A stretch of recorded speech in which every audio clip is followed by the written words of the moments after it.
Buenos días a todos. Gracias por asistir a este quinto bloque de ponencias técnicas que vamos a comenzar. Vamos a darle paso a continuación, en el que vamos a tener cinco ponencias técnicas de 5 expertos que van a tratar temas relativos a los riesgos. En este caso, como saben ustedes, en el nuevo reglamento, en el 2020/741, el artículo 5, pues hace una referencia a la necesidad de establecer para el uso del agua regenerada planes de gestión de riesgos.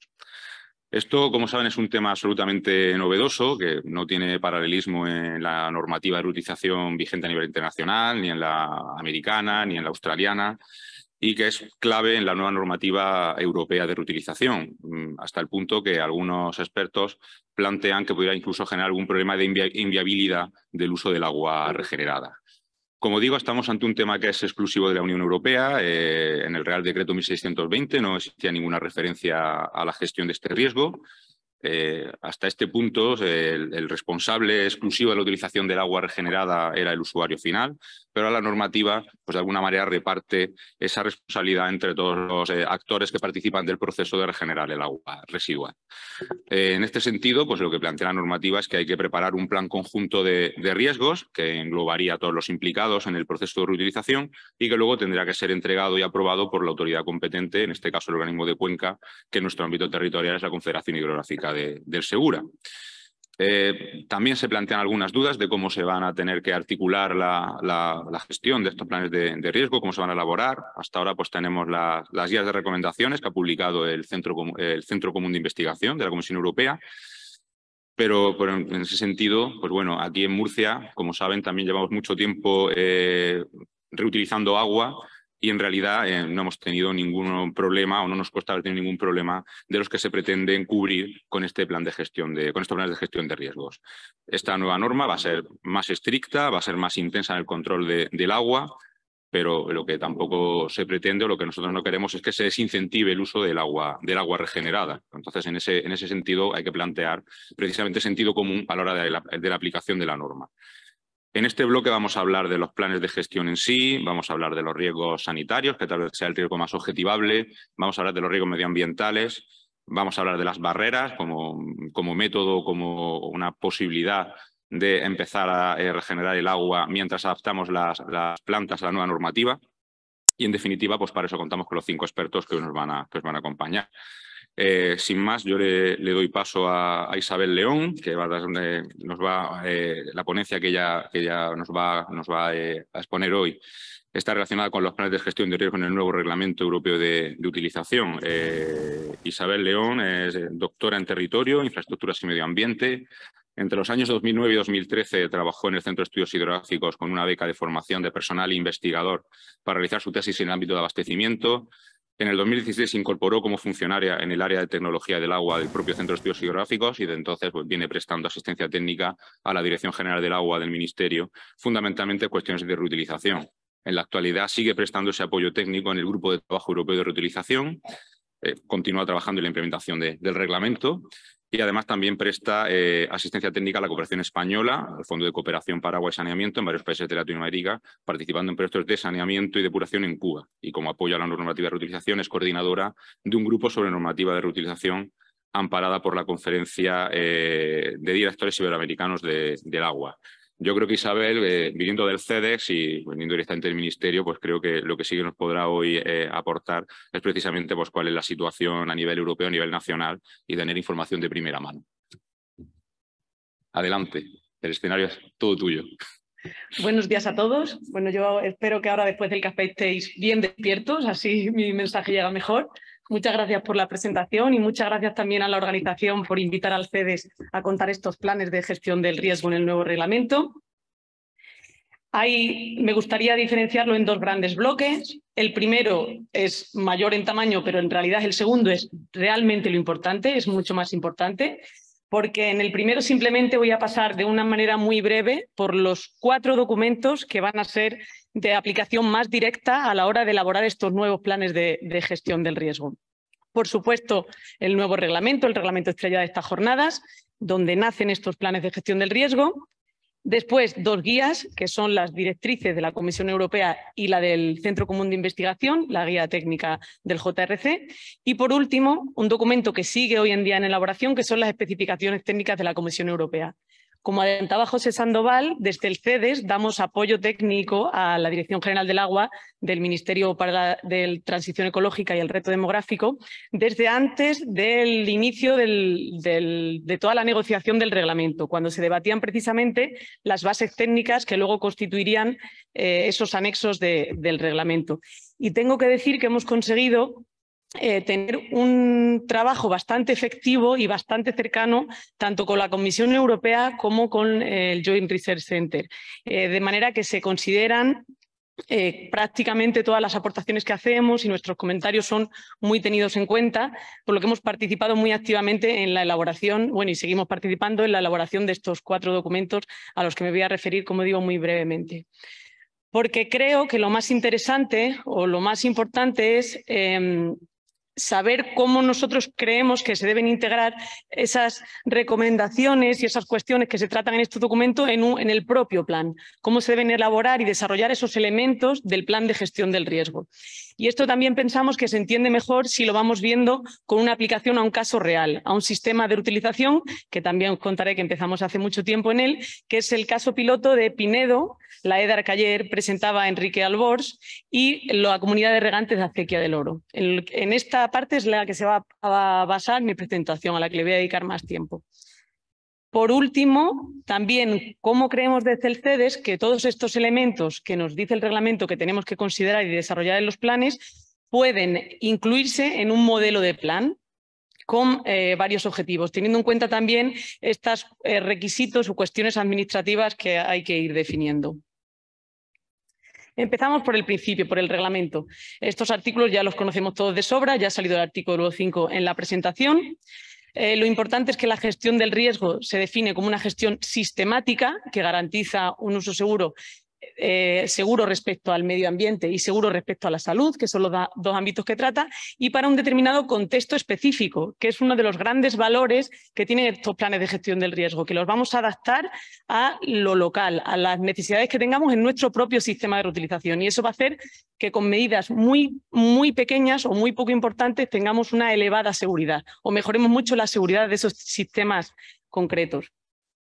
La gestión del riesgo y la necesidad de elaboración de los planes está contenida en el artículo 5, que además también da una serie de pistas sobre estos planes. ¿Dónde se va a aplicar? En uno o varios sistemas de reutilización. ¿Quién lo va a elaborar? Los distintos actores que forman parte del sistema de reutilización. ¿Cómo se va a elaborar? Teniendo en cuenta todos los elementos de la gestión del riesgo, que son los 11 puntos que están contenidos en el anexo 2.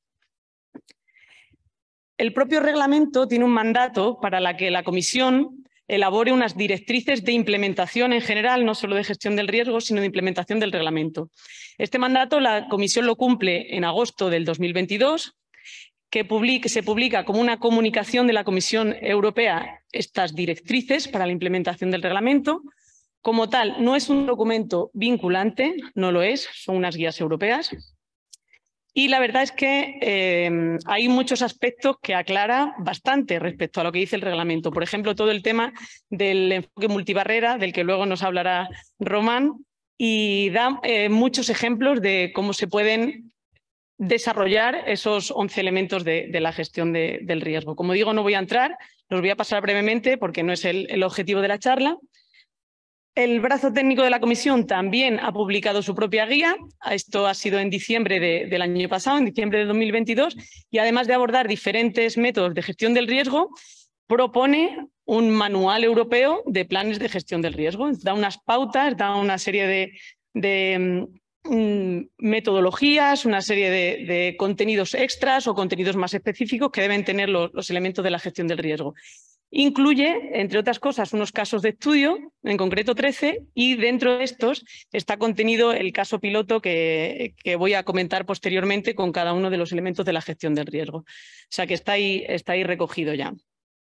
Simplemente este esquema que no se verá muy bien, pero no nos importa porque es el que aparecía ayer en la presentación de Conchita ya. El JRC ha decidido que los 11 elementos los reorganiza en una serie de módulos y también da detalles al respecto de cómo elaborar esos 11 elementos. Nosotros al final veis que también creemos que se deben reorganizar esos elementos. Estos 3 documentos que acabo de comentar son documentos publicados, son documentos que ya están encima de la mesa. Este último, que también se ha hecho referencia durante las jornadas en varias ocasiones, está en proceso de elaboración.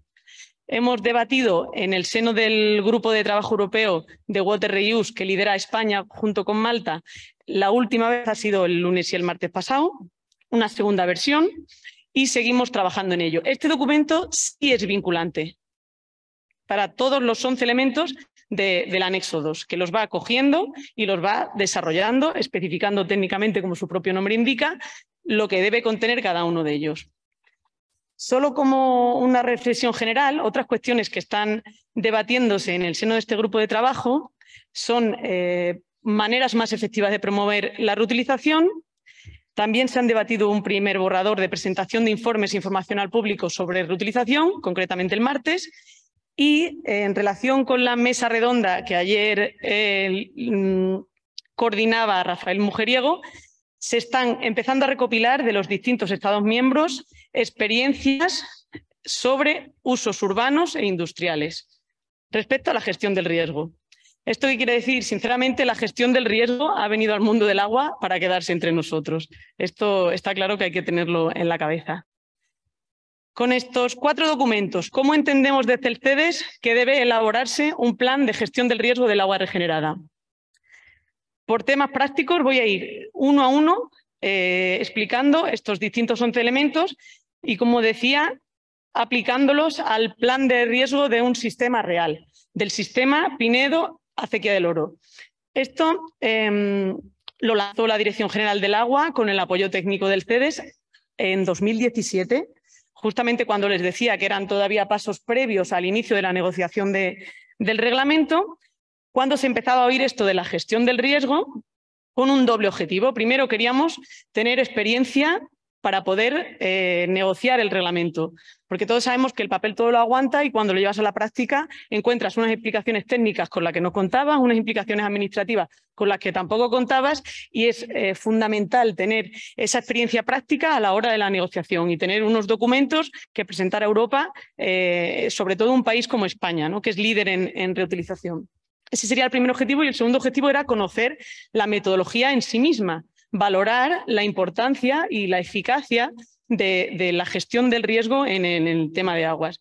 Hay que dar las gracias a todos los actores que están implicados en este plan de gestión, que son muchos, porque necesitábamos esa visión de todos los actores, no solo del sistema, sino de todo el proceso de permisos y concesiones. Entonces aquí está la EPSAR, que algunos compañeros están por aquí, los explotadores, Enrique Albors, también de la estación depuradora y la estación regeneradora, la Confederación Hidrográfica del Júcar, las direcciones generales del agua, tanto nacional como autonómica, consejerías autonómicas de medio ambiente, de sanidad, mucha gente ahí implicada, por supuesto la comunidad de regantes y también la Universidad de Valencia. Así que sin ellos no habría sido posible la realización de este plan de gestión del riesgo que empezó en diciembre de 2017 y que continuamos en la actualidad. Vamos entonces a los 11 elementos del plan de gestión del riesgo. Esa es la definición que aparece en el reglamento sobre lo que es un sistema de reutilización del agua. Lo único importante, todos sabemos describir un sistema, es que el sistema se cuenta desde el punto de entrada del agua residual bruta hasta el punto de uso. Todo lo que haya entre esos 2 puntos lo tenemos que conocer al dedillo. Es la base para luego poder gestionar los riesgos que tengamos en nuestro sistema. Entonces, de ahí hay que hacer una descripción detallada que incluirá una caracterización tanto cuantitativa como cualitativa de las aguas que estamos manejando y también teniendo en cuenta las matrices ambientales, las aguas, los cultivos y los suelos, como veremos. Esta sería una diapositiva solo de lo que puede ser la descripción del sistema del caso piloto.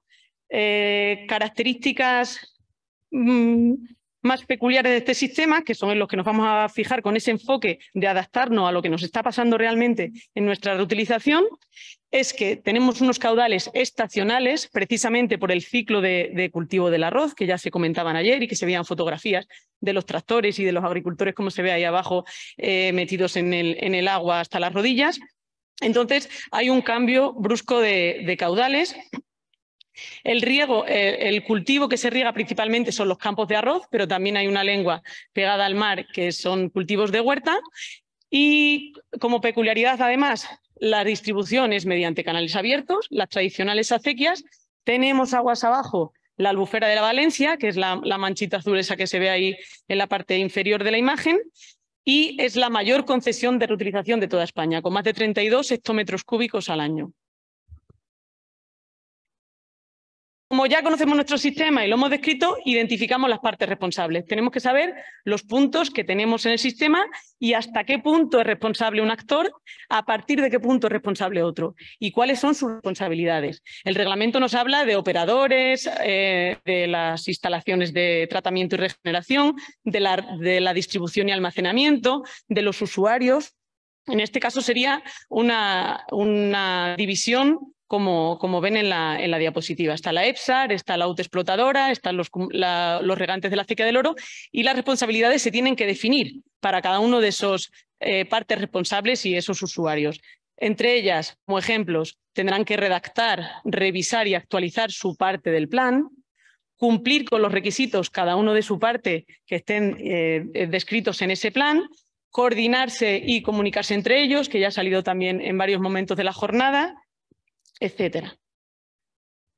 El tercer elemento que contiene el reglamento es identificación de agentes peligrosos y sucesos peligrosos. ¿Cómo se define un agente peligroso? Es cualquier agente que tiene el potencial de causar un daño. Recordamos que para la salud o para el medio ambiente. Puede ser un agente biológico, químico, físico o radiológico. ¿Cómo identificamos entonces estos agentes peligrosos o estos potenciales agentes peligrosos? Pues habrá que hacer un barrido inicial, sobre todo fijándonos en la normativa aplicable en la zona concreta, hablar con Sanidad para ver si ha habido algún tipo de brotes o hay químicos en la industria que haya que considerar, etcétera, teniendo siempre en mente que para la salud nos vamos a centrar en los patógenos y para el medio ambiente nos vamos a centrar en los químicos. Esas tablas son unos ejemplos de lo que sería el agente peligroso biológico y el químico identificados en el sistema Pinedo-Acequia del Oro.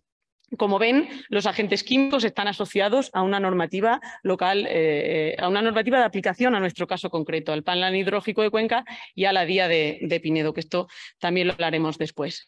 Un suceso peligroso es una situación que introduce un agente peligroso en el sistema, o que aumenta su concentración o que no puede eliminarlo. Entonces, lo único que hay que hacer es pararse a pensar en lo que nos puede salir mal, con la idea de este enfoque preventivo que tienen los planes de gestión del riesgo. No vamos a dejar que salga nada mal porque vamos a preverlo y vamos a actuar en consecuencia para que eso no nos pase. Entonces, un ejemplo de un suceso peligroso podría ser que haya un fallo de dosis o un fallo de dosificación. Pues eso podemos preverlo.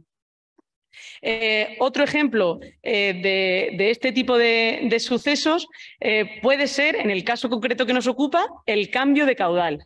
Porque yo conozco mi sistema, tengo una serie de conducciones que van por las que va el caudal de agua regenerada. Si yo cambio de 18.000 metros cúbicos a 200.000 metros cúbicos, es probable que ahí se produzca un arranque, un arrastre de todo lo que estaba ahí acumulado del periodo anterior. Entonces, eso puede ser un posible suceso peligroso para mi sistema en concreto, que tiene esa estacionalidad. Eso es lo que tenemos que hacer, analizar el sistema y pensar en las cosas que pueden introducir un agente peligroso.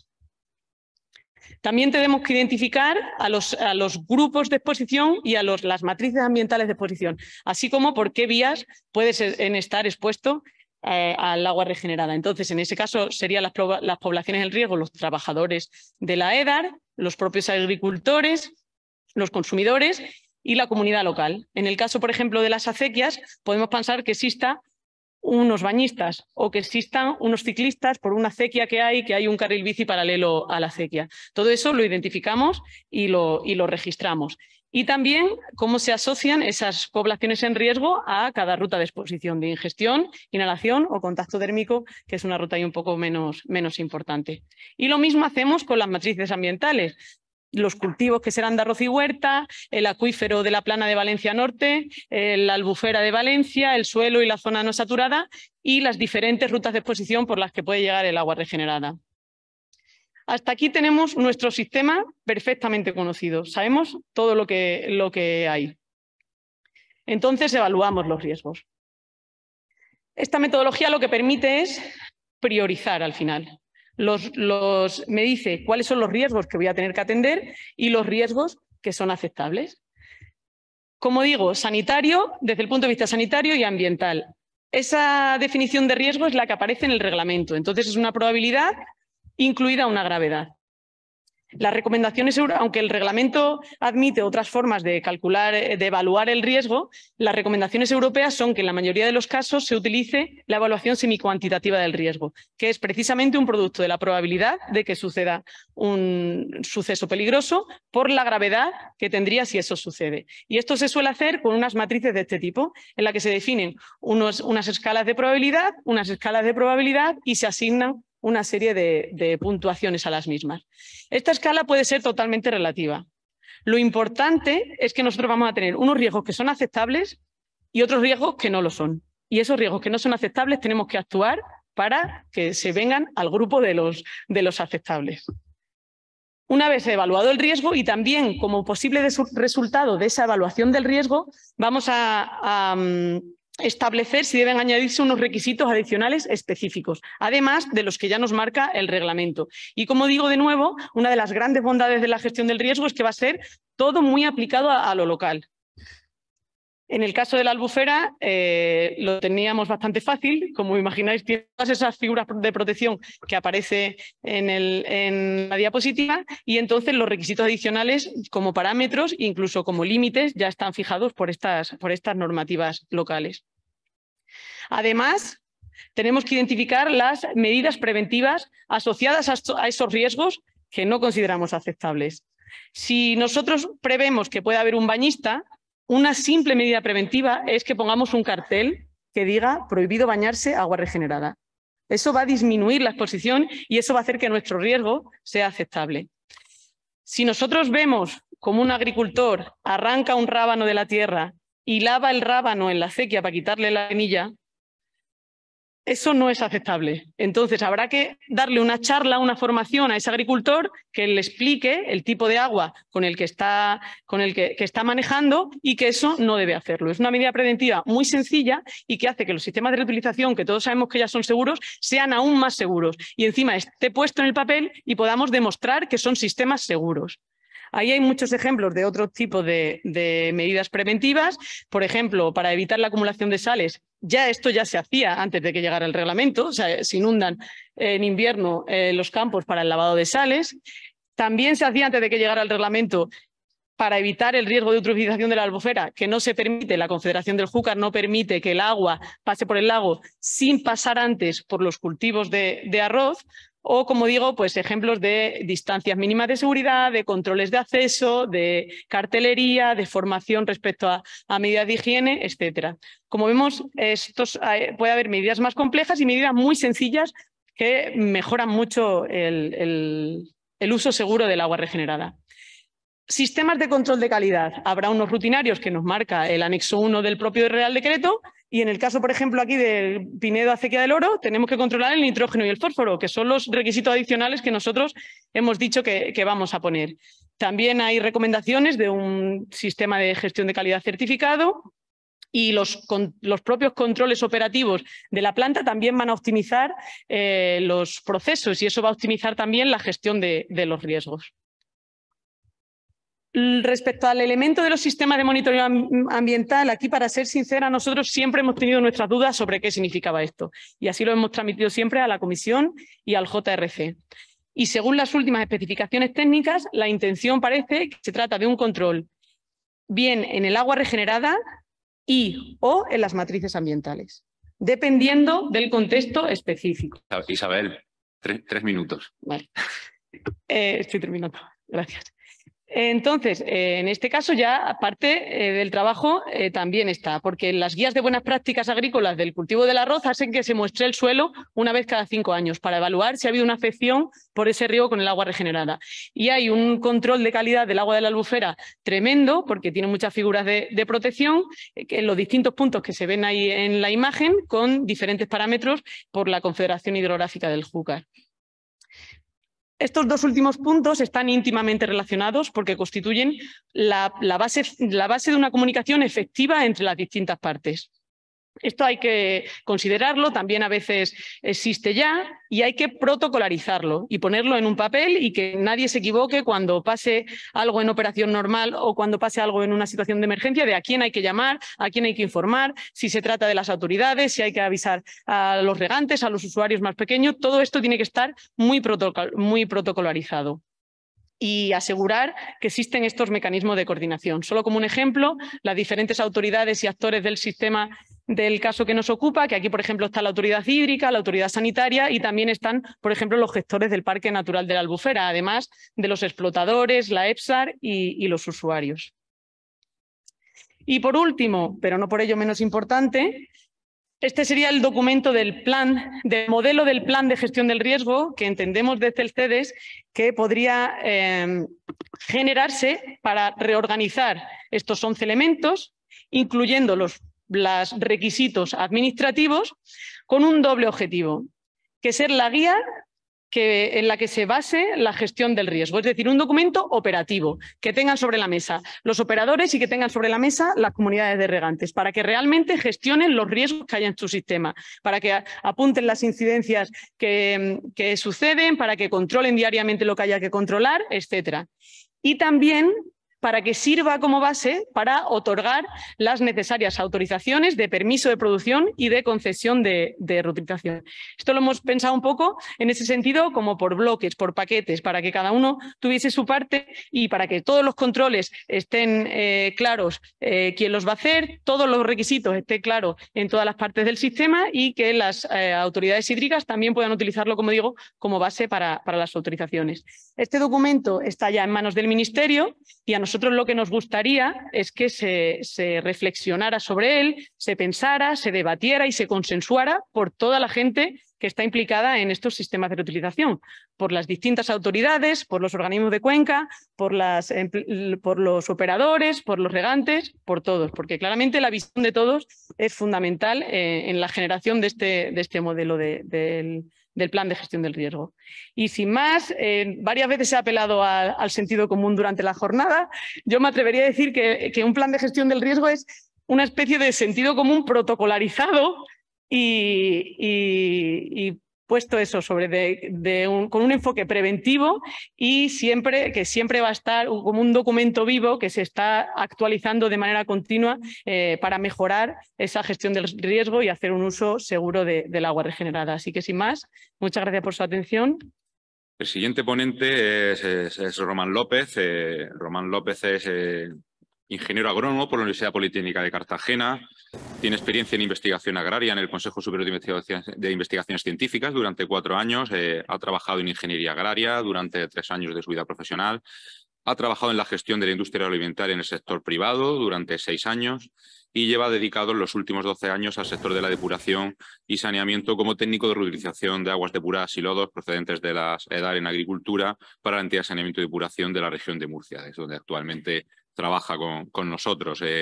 La ponencia que Román nos ofrece hoy versa precisamente sobre las barreras como una vía alternativa en la reutilización del agua en agricultura.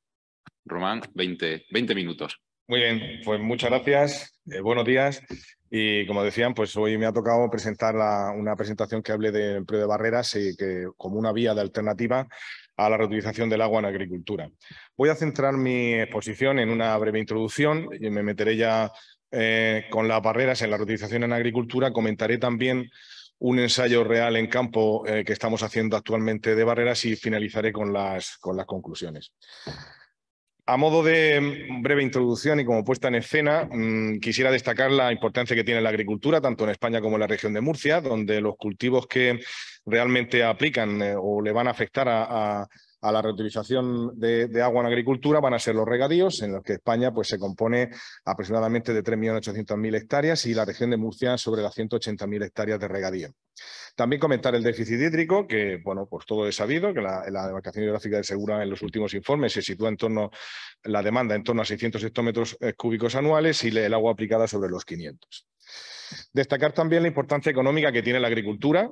He querido representar en esta gráfica la importancia como la balanza comercial, la exportación, que sería la línea azul, que la tendencia es ascendente, claramente ascendente durante los últimos años, y que el saldo, pues aunque, a pesar que en los últimos años ha crecido un poco, sigue manteniendo valores positivos.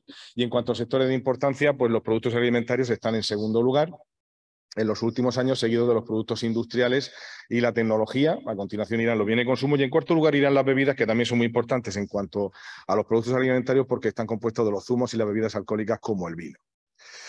Centrándonos ya en la depuración en la región de Murcia, a lo largo de la superficie de la región de Murcia se encuentran dispuestas por todo el territorio 100 estaciones de depuración de aguas residuales.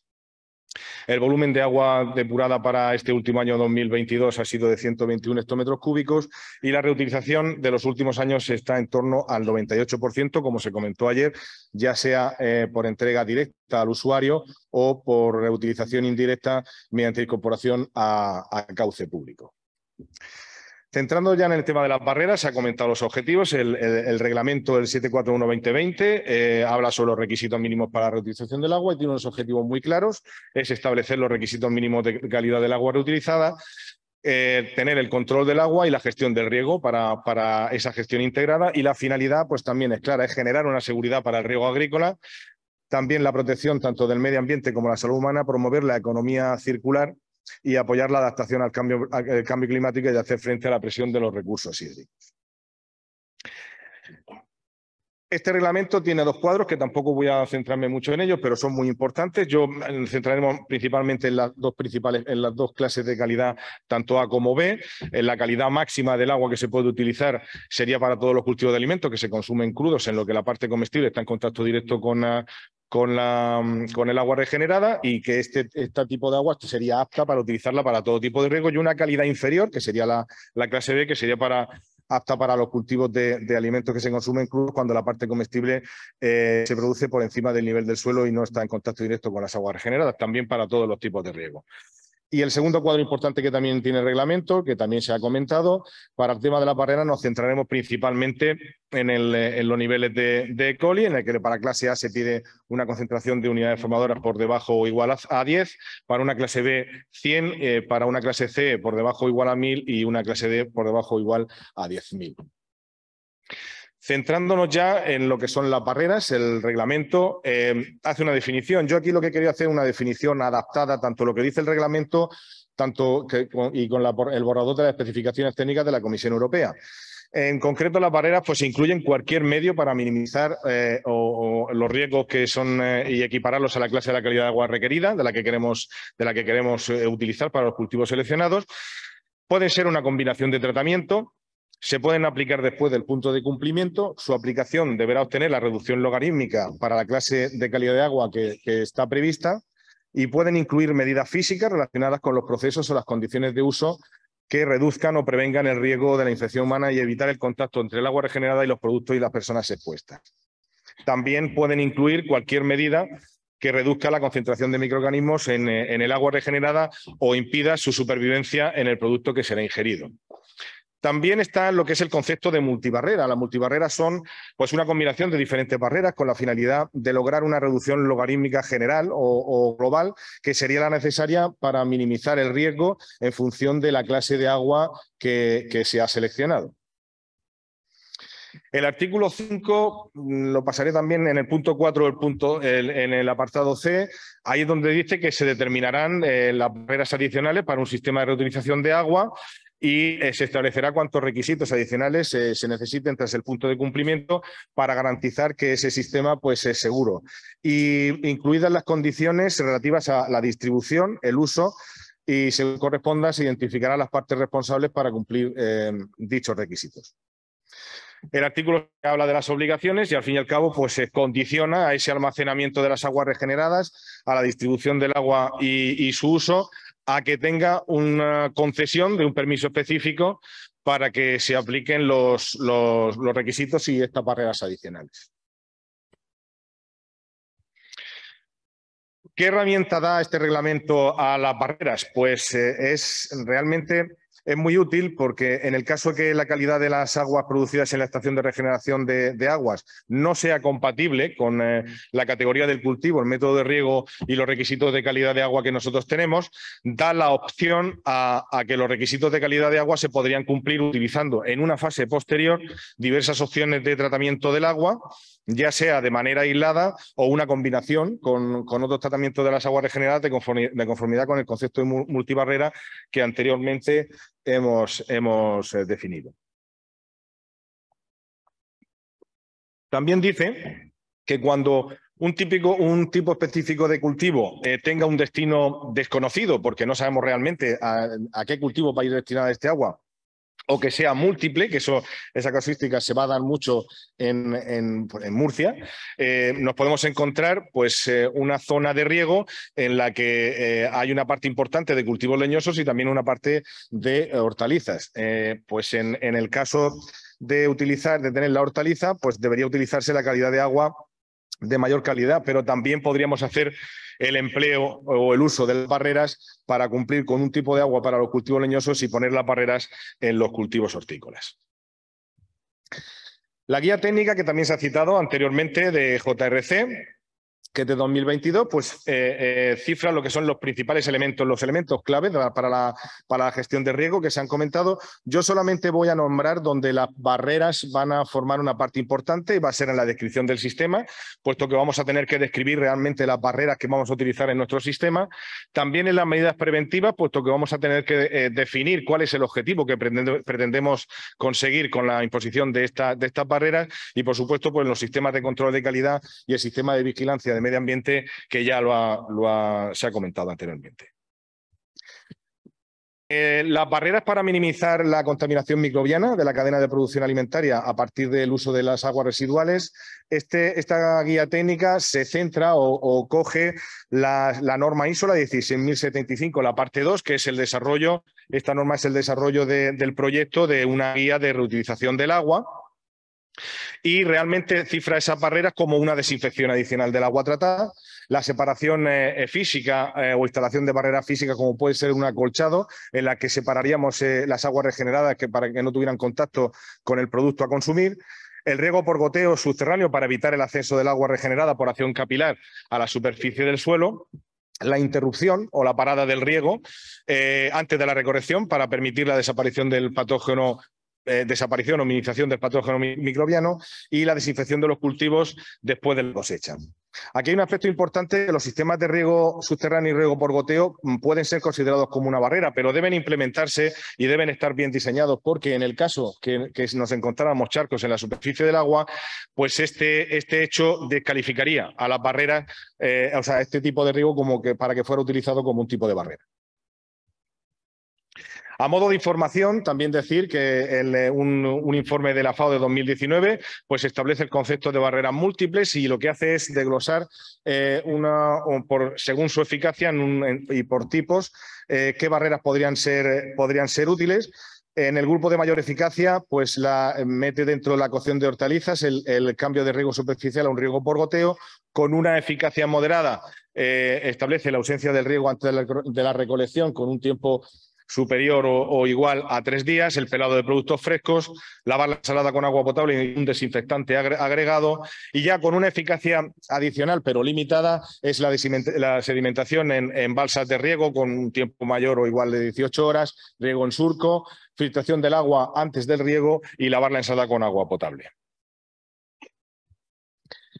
La guía técnica de JRC sugiere unos tipos de barreras y aquí quisiera hacer hincapié porque al fin y al cabo, a ver, son las barreras que las adapta de la ISO 16075, pero sí que es importante porque no deja de ser una sugerencia y hay que validar también, tenemos la responsabilidad de validar y ver que realmente va a surgir el efecto que aquí dice, ¿no? Porque aquí lo que define son unos tipos de barreras cuantifica qué barrera puede significar y qué reducción de unidad logarítmica del patógeno podemos obtener. A modo de ejemplo, pues podríamos ver el riego por goteo, en la que dice que utilizando como barrera el riego por goteo para unos cultivos cuyo crecimiento está por encima o igual del suelo de 25 centímetros, ese sistema de riego por goteo podría ser considerado como una barrera y esa barrera podríamos obtener una reducción de 2 unidades logarítmicas. Si nos vamos a unos cultivos más elevados, con una altura igual o superior a 50 centímetros, podría ser considerado como 2 barreras y podríamos obtener una reducción de 4 unidades y un riego subterráneo podría ser considerado como 3 barreras y una reducción de 3. En definitiva, vuelvo a repetir que esto habría que verificarlo y hay que estudiarlo. Y ahora más adelante también lo veremos. Y la barrera que utiliza pues es el riego por goteo, como hemos dicho, el riego por aspersión metiendo una serie de medidas, la desinfección adicional sobre el terreno del agua, el cultivo acolchado, la muerte del patógeno mediante la interrupción o la parada del riego antes de la recolección, lavado antes de la comercialización, la desinfección antes de esa comercialización, realizar el pelado y la cocción del producto. También se establecen unos ejemplos de cómo identificar las barreras en función de la clase y la calidad de agua que tenemos de cultivo. Lo que hace es combinar una categoría de cultivos y unos ejemplos. En concreto, para la categoría de cultivo coge el cuadro que anteriormente hemos visto del reglamento, los ejemplos de cultivo de la ISO 16075 y la clase de agua, la calidad de agua regenerada, el requisito que establece también el reglamento, y lo compara con el número de barreras requeridas, las posibles barreras acreditadas y el número de barreras que recoge la ISO 16075. De lo que hemos dicho en la diapositiva anterior, he puesto aquí un ejemplo del cultivo que sería más restrictivo. Estaríamos hablando de los cultivos en los que se necesitaría para regar sin ningún tipo de problema un agua con una calidad A, sería para todos los cultivos de alimentos que se consumen crudos y que la parte comestible está en contacto directo con las aguas regeneradas, y dentro de ese grupo de cultivos, digamos, los más desfavorables, que serían los cultivos de hoja en la que crecen en la superficie del suelo y se comen crudos, como puede ser una lechuga o una espinaca, y también los cultivos alimenticios que se comen crudos, cuyo cultivo está a una altura inferior de 25 centímetros, como puede ser un pimiento o un tomate. Para este tipo de cultivo, la ISO adiós, aquí. Para este tipo de cultivo, la guía técnica a través de la ISO lo que dice es que una clase A no sería necesario ningún tipo de barrera, sería un agua perfectamente útil. Con una clase inferior, una clase B, necesitaríamos aplicar una barrera y esas barreras podrían ser contempladas como un acolchado o una desinfección adicional en campo del agua.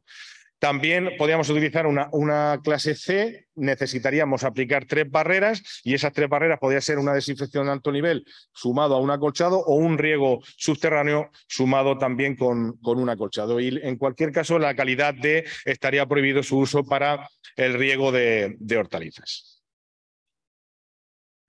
Vale, hasta ahora hemos visto todo lo que marca la legislación en cuanto o las guías técnicas y el reglamento en cuanto a barreras se refiere. Pero ¿qué procedimientos quedan pendientes y van a ser importantísimos, va a ser crucial? En primer lugar, desarrollar el reglamento de la reutilización del agua en España para saber cómo se va a establecer. Establecer el procedimiento de validación y la implantación de barreras. Definir las competencias de validación de las barreras, quién va a validar las barreras y elaborar un protocolo de verificación, control y seguimiento. Esto va a ser un paso muy importante. Actualmente, por lo que he comentado anteriormente, nosotros estamos haciendo un ensayo real en campo de barreras para ver realmente si esto pues es así y poder verificarlo y tirar para adelante con estos sistemas de riego. Y estamos haciendo un estudio con 3 tipos de riego diferentes. Un riego por gotero superficial, que como veis ahí en la imagen y todos conocéis, es una tubería portagotero que está por encima de la superficie. También un riego por goteo subsuperficial, que lo que hacemos es la tubería portagotero enterrarla a 5 centímetros de profundidad aproximadamente. Y un riego por goteo superficial, como el primero, pero con un acolchado, una lámina que va a impedir, entre otras cosas, va a impedir lo que es el contacto directo del agua con el producto a consumir. Como la toma de muestras que estamos haciendo de este ensayo es tanto del agua del embalse como del agua de la tubería portagotero. muestra de los 3 tipos de riegos del suelo y tenemos previsto al final del ensayo coger muestra, analizar material vegetal. Como decía, este ensayo es de los 3 tipos de riego superficial, riego subsuperficial y un riego superficial con acolchado. El cultivo que se ha seleccionado es un cultivo de brócoli.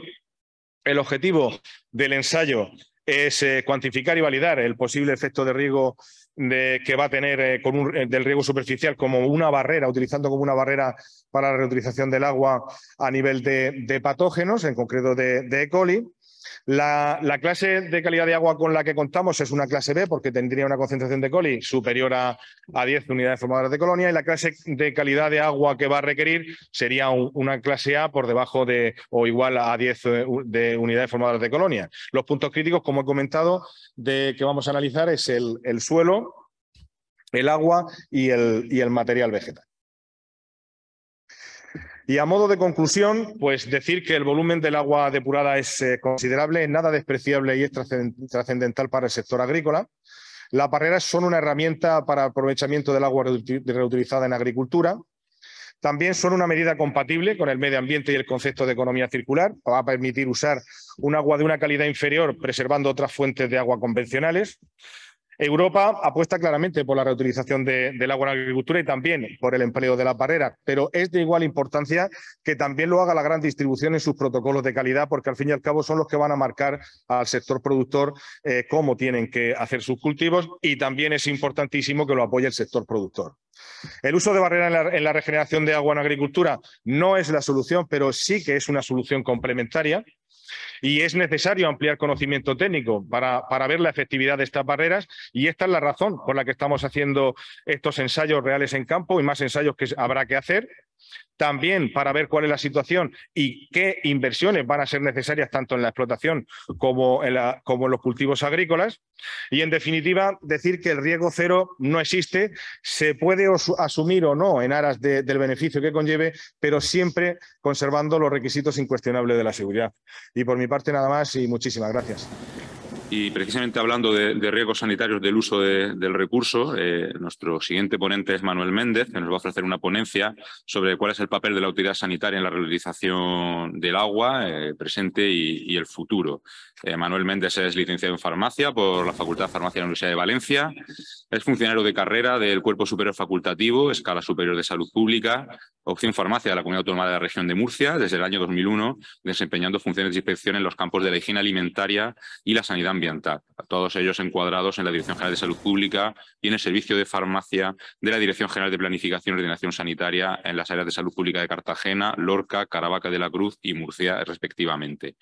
En el año 2012 es nombrado director del Área Funcional de Sanidad y Política Social de la Delegación del Gobierno de la Región de Murcia, desempeñando sus funciones hasta el año 2018, y en la actualidad es jefe de Servicio de Sanidad Ambiental de la Dirección General de Salud Pública y Adicciones de la Consejería de Salud de la Comunidad Autónoma de la Región de Murcia. Adelante.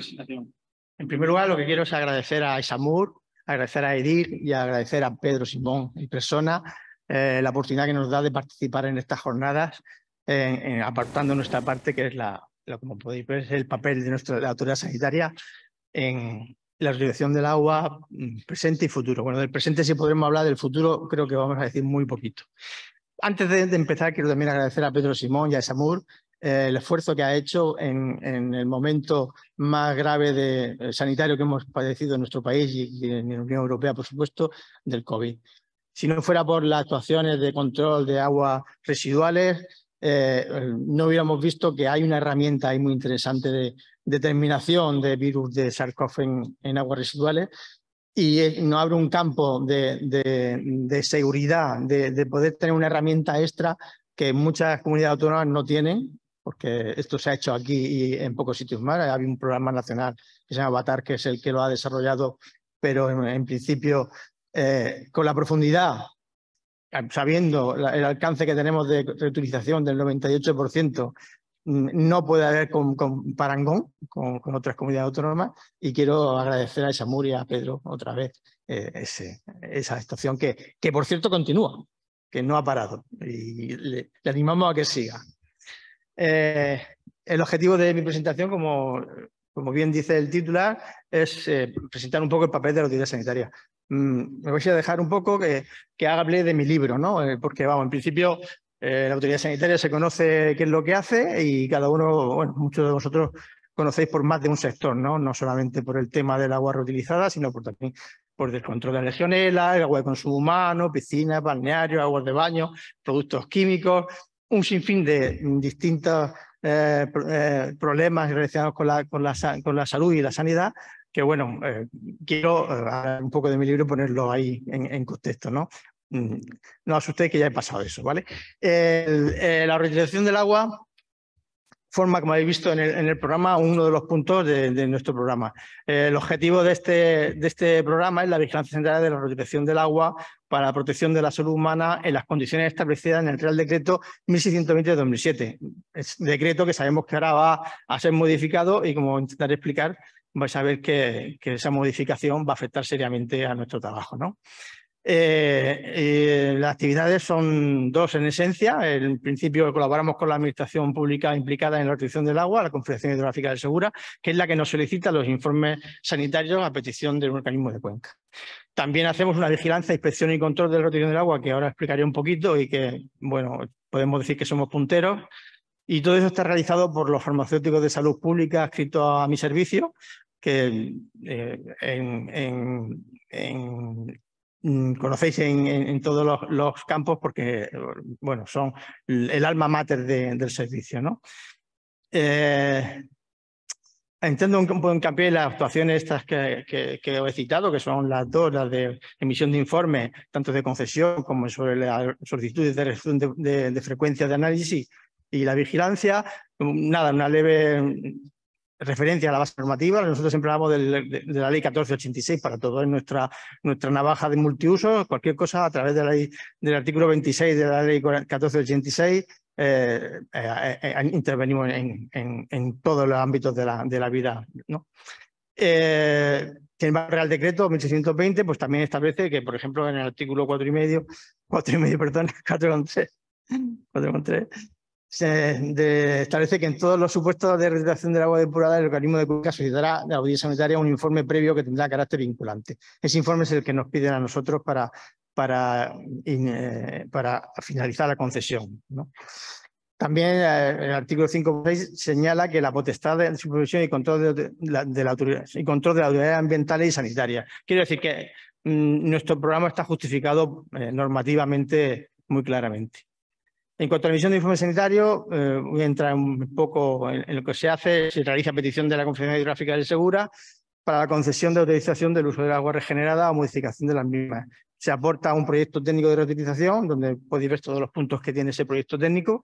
El origen es uno de los fundamentos del agua reutilizada, en cuanto a que la mayoría son de origen urbano, y si hubiera cualquier tipo de agua de otro tipo de origen industrial, pues habría que adaptar las normas,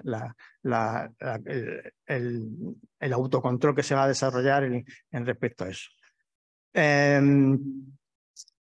Son distintos puntos, como veis, en la calidad medida, el uso que se prevé. Bueno, son temas un poco lo que viene a describir el sistema, ¿no?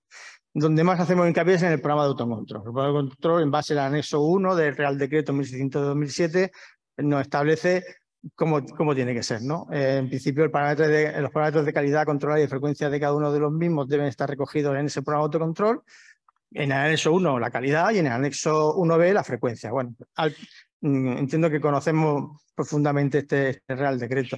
En cuanto al laboratorio, pues el laboratorio encargado de la realización de los análisis debe disponer de un sistema de control de calidad para ejecutarlo. Muchas veces es el laboratorio el que ejecuta el programa de autocontrol más que el usuario en sí. Estamos hablando de que, como veréis, la mayoría de uso es uso agrícola, y la formación en este aspecto, pues faltaría formación para poder llevar un programa de autocontrol en condiciones, ¿no?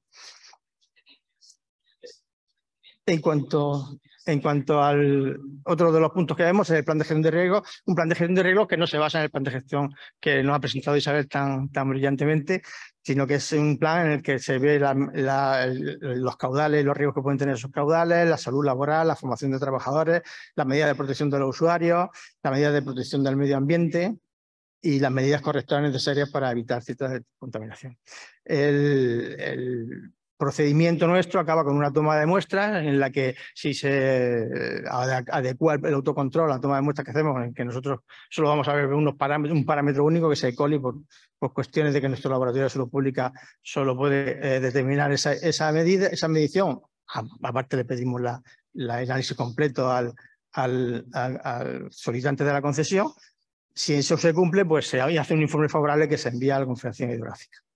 Otro tipo de informe que hacemos es el informe de reducción de análisis. Esto, los concesionarios, a un año de empezar el programa de autocontrol, pueden solicitar esa reducción del 50%. Los parámetros son de aquellos parámetros que son menos probables que presenten en las aguas, ¿no? La reducción más solicitada de esta reducción está referente a los nematodos. Ahora veremos que los nematodos están especialmente afectados con la aplicación del nuevo reglamento. La vigilancia sanitaria de cumplimiento es la otra actividad que hacemos, está dentro de nuestro programa de actuación y consiste esencialmente en la revisión de los programas de autocontrol, comprobando la frecuencia establecida en el SO1 y comprobando la adopción de las medidas en caso de incumplimientos, ¿no? Esa comprobación, tenemos un criterio, bueno, en base a lo que hacemos, tenemos unos criterios de selección para determinar a qué usuarios o qué concesionarios somos los que vamos a seleccionar para la actuación esta de vigilancia. En principio, como podéis ver, se seleccionan todos los titulares con concesión para riego de campo de golf, calidad 4.1, los de riego para jardines, calidad 1 también todos, y las nuevas concesiones del año anterior. Como mínimo, un 50% de los demás usos de riego agrícola, las calidades 2, 1, 2, 2 y 2, 3, las zonas verdes no accesibles al público en calidad 5.3. Y siempre priorizamos la calidad 2.1 y a las que se hayan presentado deficiencias en el año anterior. Entrando un poco más en la práctica nuestra, en ejemplo del año 2022, pues tenéis que el número de concesiones que tenemos en nuestro sistema son de 96. No sé si la Confederación Hidrográfica tendrá un número parecido, porque no hay una coordinación en ese aspecto. Bueno, nosotros tenemos registrado en un sistema informático nuestro de control. Y en base a esos 96 concesiones, el programa va a revisar el autocontrol de 67, con los criterios que he citado anteriormente, alcanzando así un 77% de las concesiones, lo cual yo creo que es un control bastante importante. Control que es del mismo nivel que el nivel que tenemos al menos de actuaciones en el tema de reutilización de agua, que es decir, nuestra agua está muy reutilizada, muy bien reutilizada, y creo que la Administración tiene la obligación de estar a ese nivel también, ¿no? De esas 67 inspecciones, por decir lo que se hace, se hicieron 86 actuaciones en el año 2022, con un total de 40 visitas de inspección in situ, ¿no? Bueno, ahí tenéis la distribución. Nosotros usamos la distribución por áreas de salud, evidentemente, en donde podéis ver que el área que más concesiones es el de área de Murcia, que es el área 1 y el área 7, con 33, y siguiéndole muy de cerca, pues Cartagena. El área de Cartagena, como veis, a realidad tiene más inspecciones programadas porque su ámbito de actuación, que por ejemplo son los campos de golf, la mayoría están bajo su circunscripción, ¿no? En el siguiente gráfico podéis ver la distribución de los usos que nosotros tenemos registrados. El 74% de los usos son agrícolas, sumando tanto calidad 2.1, 2.2 y 2.3. Lo cual supone un gran cambio a la hora de que cuando se apruebe el reglamento son todos esos los que van a ser afectados.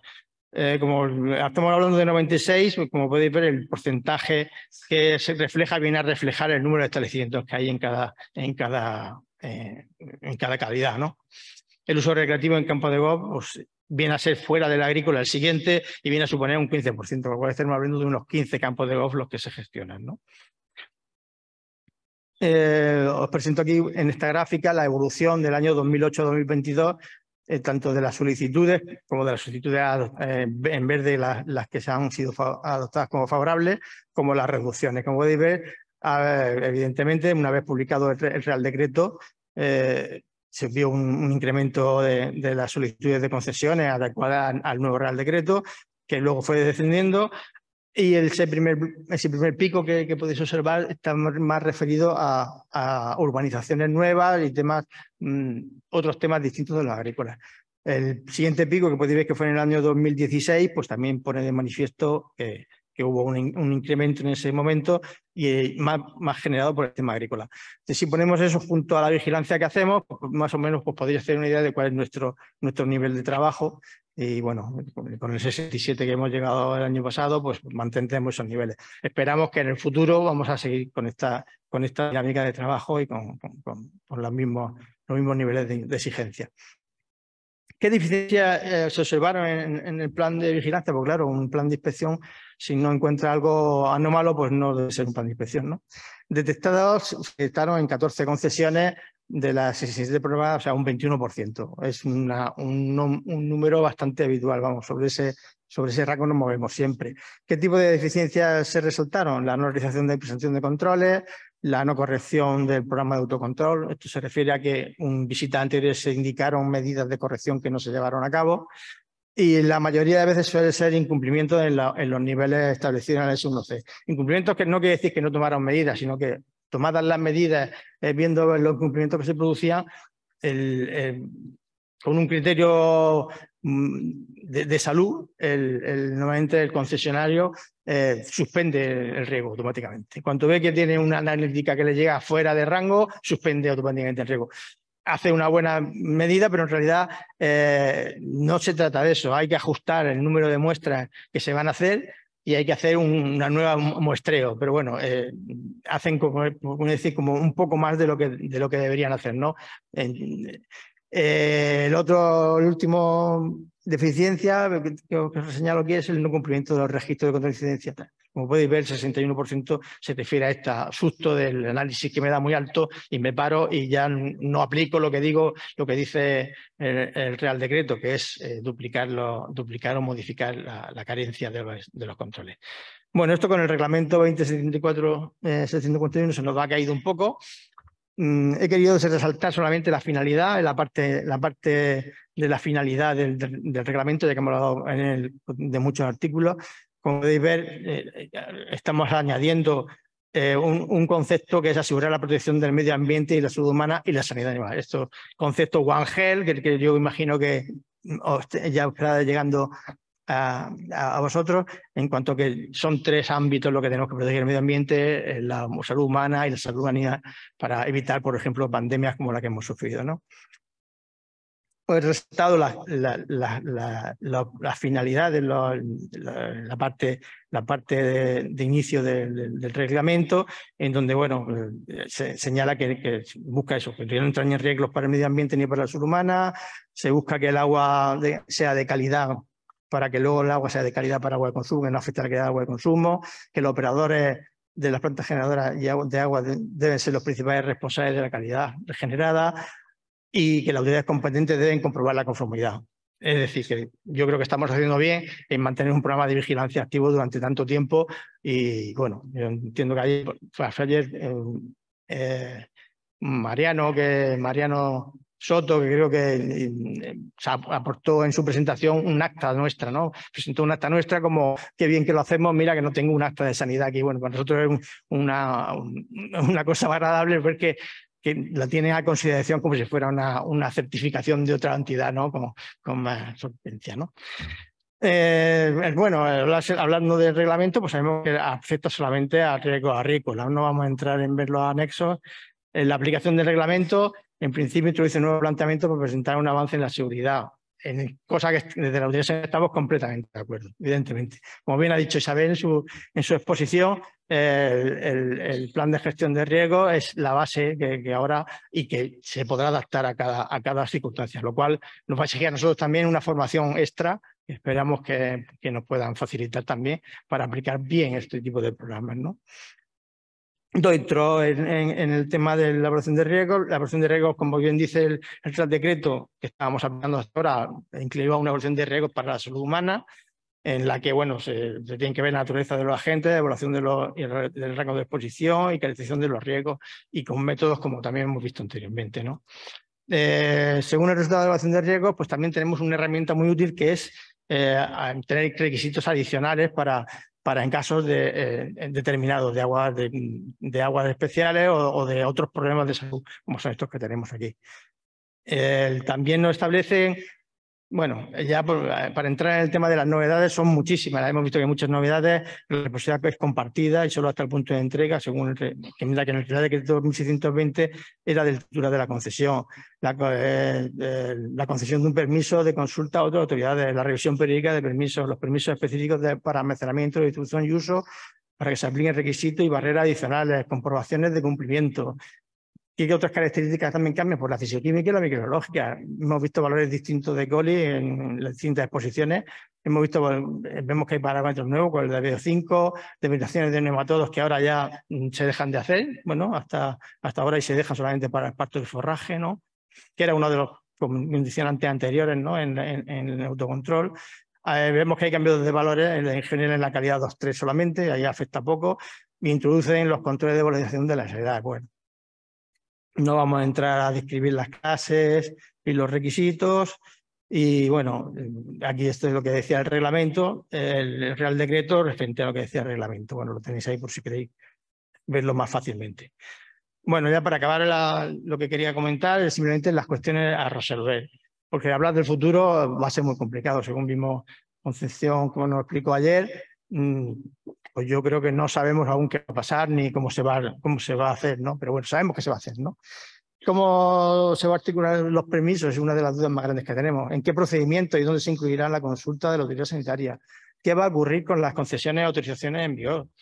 ¿Quién revisará los planes de gestión de riesgo? Imagino que tendrá que ser algo compartido entre medio ambiente, usuarios, nosotros. ¿Cómo será ese tipo de evaluación? Y la evaluación de riesgo en la salud, entiendo que seguirá siendo de la autoridad sanitaria. Esperemos que podamos afrontarlo fácilmente. Se incluirá el resto de los usos industriales, porque tenemos más usos, no solamente el agrícola, industriales, medioambientales, recreativos. Se podrán modificar los usos prohibidos.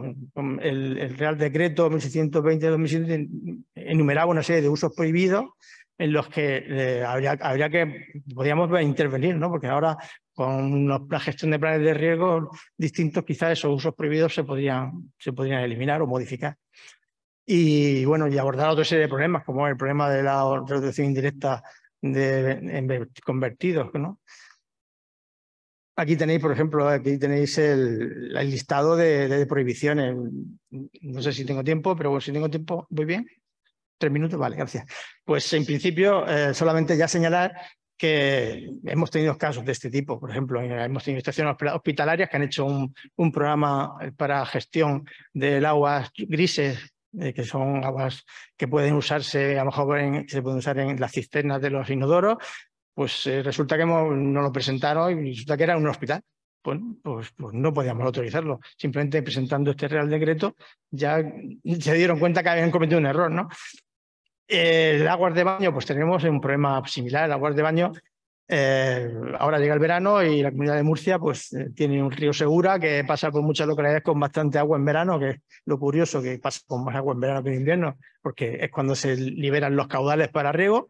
Pues claro, ahí tenemos un problema en que el cumplimiento de las aguas de baño, como ayer se nombró, se citó un poco el tema de los valores de las aguas de baño, pues claro, no los cumplen, evidentemente. Son aguas reutilizadas que se mezclan con aguas del curso y bueno, al final no cumplen los parámetros.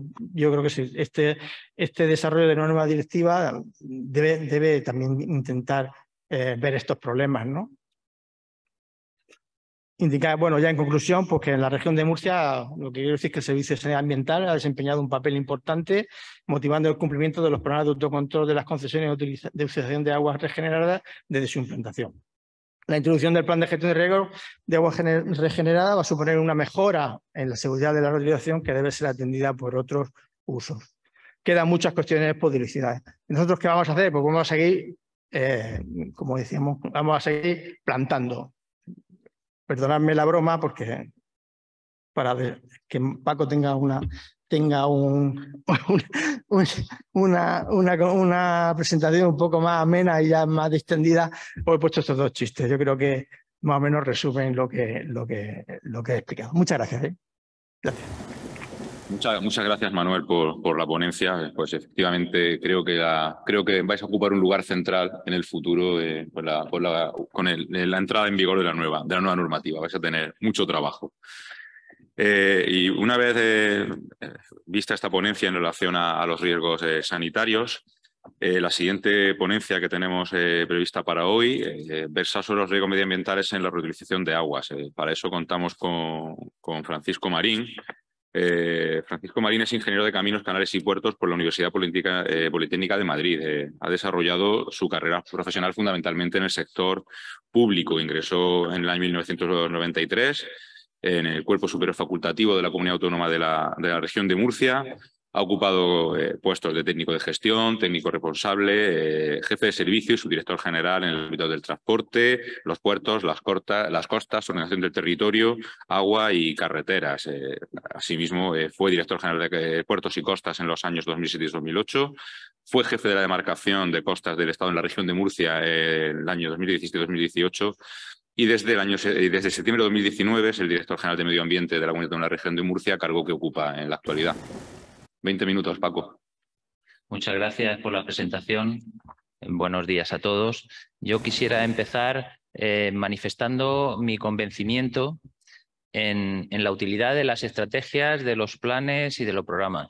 Básicamente porque nos sirven para establecer nuestra hoja de ruta tanto a las administraciones como a los operadores. Y no tanto en el sentido de que nos fije unos principios, metas, objetivos, visión, misión, sino que el proceso participativo en la elaboración de estos instrumentos nos permite consolidar una creencia en esa estrategia y posteriormente implementarla y llevarla a cabo. Cuando hablamos de reutilización del agua regenerada, estamos hablando en estas jornadas en su utilización fundamentalmente en la agricultura. Sin perjuicio de otros usos, como se ha comentado, de tipo industrial o recreativo. Yo quisiera analizar un poco estos dos conceptos, el de la reutilización del agua regenerada y el uso en la agricultura en relación con estrategias o con líneas guía a nivel, llamémosle mundial, europeo, o nacional y autonómico. Y en este sentido, pues partimos del concepto de desarrollo sostenible, ya lo conocéis, es algo que ya está interiorizado.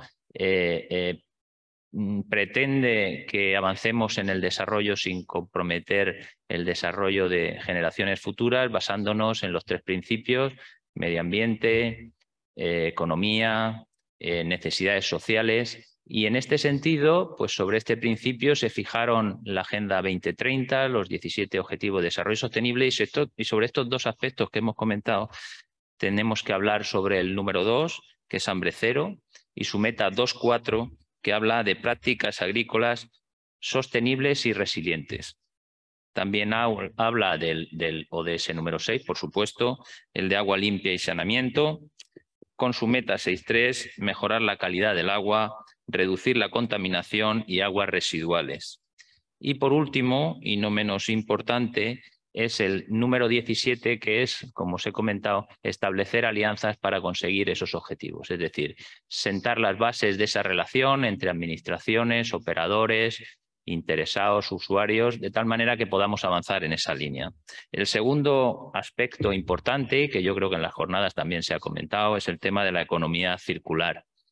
A nivel de la Unión Europea tenemos un plan de acción de la Unión Europea que habla y matiza cuestiones sobre el refuerzo de la circularidad en un entorno sin sustancias tóxicas. Se facilitará la reutilización del agua y la eficiencia hídrica. Estos son dos aspectos importantes y que fijan la línea guía o la hoja de ruta a seguir en estas materias. La estrategia española tiene un eje de actuación específico con la reutilización y depuración del agua y nos habla de la necesidad del aprovechamiento de los nutrientes en los lodos de depuración y, por otra parte, fijar nuevos sistemas de riego de precisión que mejoren la eficacia del proceso de absorción de agua. Esta estrategia también dispone de un plan de acción que habla de adecuación del marco normativo del Reglamento Europeo relativo a los requisitos mínimos para la reutilización de agua y, por otra parte, el fomento del regadío con aguas regeneradas con apoyo de los fondos PRTR. A nivel autonómico, en breve plazo vamos a aprobar una estrategia de economía circular y que habla de 4 puntos. Uno, fomento de la agricultura ecológica, eficiencia en el consumo de los recursos hídricos, gestión de las aguas residuales y eficiencia energética en las instalaciones del ciclo del agua. El tercer pilar, por supuesto, es el Pacto Verde Europeo, que también conocemos. Sabéis que fija 8 políticas de desarrollo y, en el caso que nos ocupa, vamos a hablar de 2 de ellas. Una es hacia una contaminación cero en un entorno sin sustancias tóxicas. El título es bastante significativo. Veo a Pedro Simón y me dirá, eso es imposible, y es cierto, pero el tener esa línea guía o esa hoja de ruta y luego adaptarlo a las necesidades o a la realidad nos puede permitir avanzar en ese criterio. Este Pacto Verde Europeo tiene un plan de acción de contaminación cero para el agua, el aire y el suelo, fijando un objetivo de contaminación cero para 2050. Desde luego es ambicioso y decimos, ¿y ahora cómo lo vamos a conseguir esto? Pues fija unas metas para 2030 que habla de la reducción del 50% de pérdida de nutrientes, el uso de plaguicidas y químicos, una reducción de ese 50%. Y por otra parte establece un concepto que se ha utilizado en el plan de gestión de riesgos que habla de la jerarquía de la contaminación cero, actuando primero en la fase de prevención, posteriormente en minimizar y controlar y por último eliminar y poner remedio. Esta jerarquía se tendrá en cuenta, como ya he dicho, en este plan de gestión de riesgos del que hemos hablado y están hablando los diferentes ponentes. También habla de la revisión de la directiva sobre aguas residuales urbanas y la de lodos de depuradora. Y en este sentido, eleva el nivel de retirada de nutrientes y reutilizar las aguas y los lodos apoyando una agricultura más circular y menos contaminante, ocupándose además de contaminantes emergentes. La otra política a la que hacemos referencia es de la granja a la mesa, un sistema alimentario justo, saludable y respetuoso con el medio ambiente. Y fija otros objetivos: reducir el 50% de plaguicidas químicos y un 50% de los más peligrosos, y también reducir la pérdida de nutrientes en un 50% sin deteriorar la fertilidad del suelo. Y al menos establecer un 25% de agricultura ecológica. Actualmente está en tramitación un plan de acción para la gestión integrada de nutrientes para reducir la contaminación producida por el uso de fertilizantes. En esta línea, en el año 2022, en España disponemos de un nuevo reglamento para protección de aguas contra la contaminación producida por nitratos procedentes de fuentes agrarias y también un Real Decreto sobre nutrición sostenible en suelos agrarios. Bien, fijado ya este marco estratégico, pues me gustaría comentar qué nos ocupa y nos preocupa en la Dirección General de Medio Ambiente. Como sabéis, y si no os lo comento yo, tenemos competencia en materia de agua, de aire y de suelo. No todas las competencias, pero sí importantes competencias. En materia de agua, tenemos el seguimiento de la calidad de las aguas costeras, junto con la Administración del Estado, que lleva el control de las aguas continentales, superficiales y subterráneas. Y estos datos de seguimiento se incorporan al plan hidrológico y nos sirve para contrastar cómo nos acercamos o nos alejamos de los objetivos de calidad fijados por el plan hidrológico. También, y esto es ya una cuestión administrativa y que seguro que habéis escuchado del número de expedientes que lleva la Dirección General de Medio Ambiente, llevamos una cuestión que es las autorizaciones ambientales. Este tipo de autorizaciones ambientales tenemos unas que son de tipo integrada, que se refiere a las industrias supuestamente más contaminantes, y otra parte sectorial. En lo que se refiere a depuradoras, en la parte sectorial tenemos autorizaciones de vertido tierra-mar. Algunas de las depuradoras, con el agua ya regenerada y no utilizada para riego, se vierte a través de emisarios al mar y nosotros tenemos ese régimen de autorización de vertido tierra-mar. Y por otra parte, en depuradoras de más de 100.000 habitantes equivalentes, damos una autorización sectorial por atmósfera. También llevamos gestión de residuos y en este sentido existe también cierta controversia en el sentido de que depuradoras que gestionan lodos de depuradora de otras instalaciones depuradoras necesitan obtener una condición de gestor de residuos. Sobre esto hay discusiones entre diferentes comunidades autónomas y es un tema que nos preocupa. También llevamos el tema de las evaluaciones ambientales y en este sentido, pues también tenemos evaluaciones ambientales estratégicas. Estamos tramitando la evaluación ambiental estratégica del Reglamento de Vertido Tierra-Mar, que obliga a la Ley de Protección del Mar Menor, y también el Programa de Actuación de Zonas Vulnerables por Nitratos de Origen Agrario.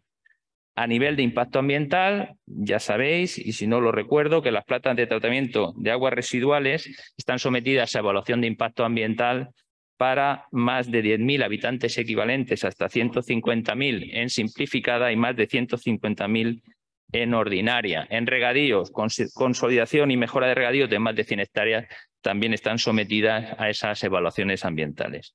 Dicho lo cual, podemos entrar en el apartado de riesgos. ¿Qué experiencia tenemos en el tema de riesgos? Pues nuestra experiencia actual se refiere en materia de suelos y es análisis de riesgos en suelos, en aquellos suelos donde ha habido actividades potencialmente contaminadoras del suelo. En la región de Murcia tenemos 3 suelos declarados como suelo contaminado, que precisamente están aquí en Cartagena, cerca de aquí, en la entrada, en la zona de la antigua Cinsa, de Londón, y en terrenos de la autoridad portuaria.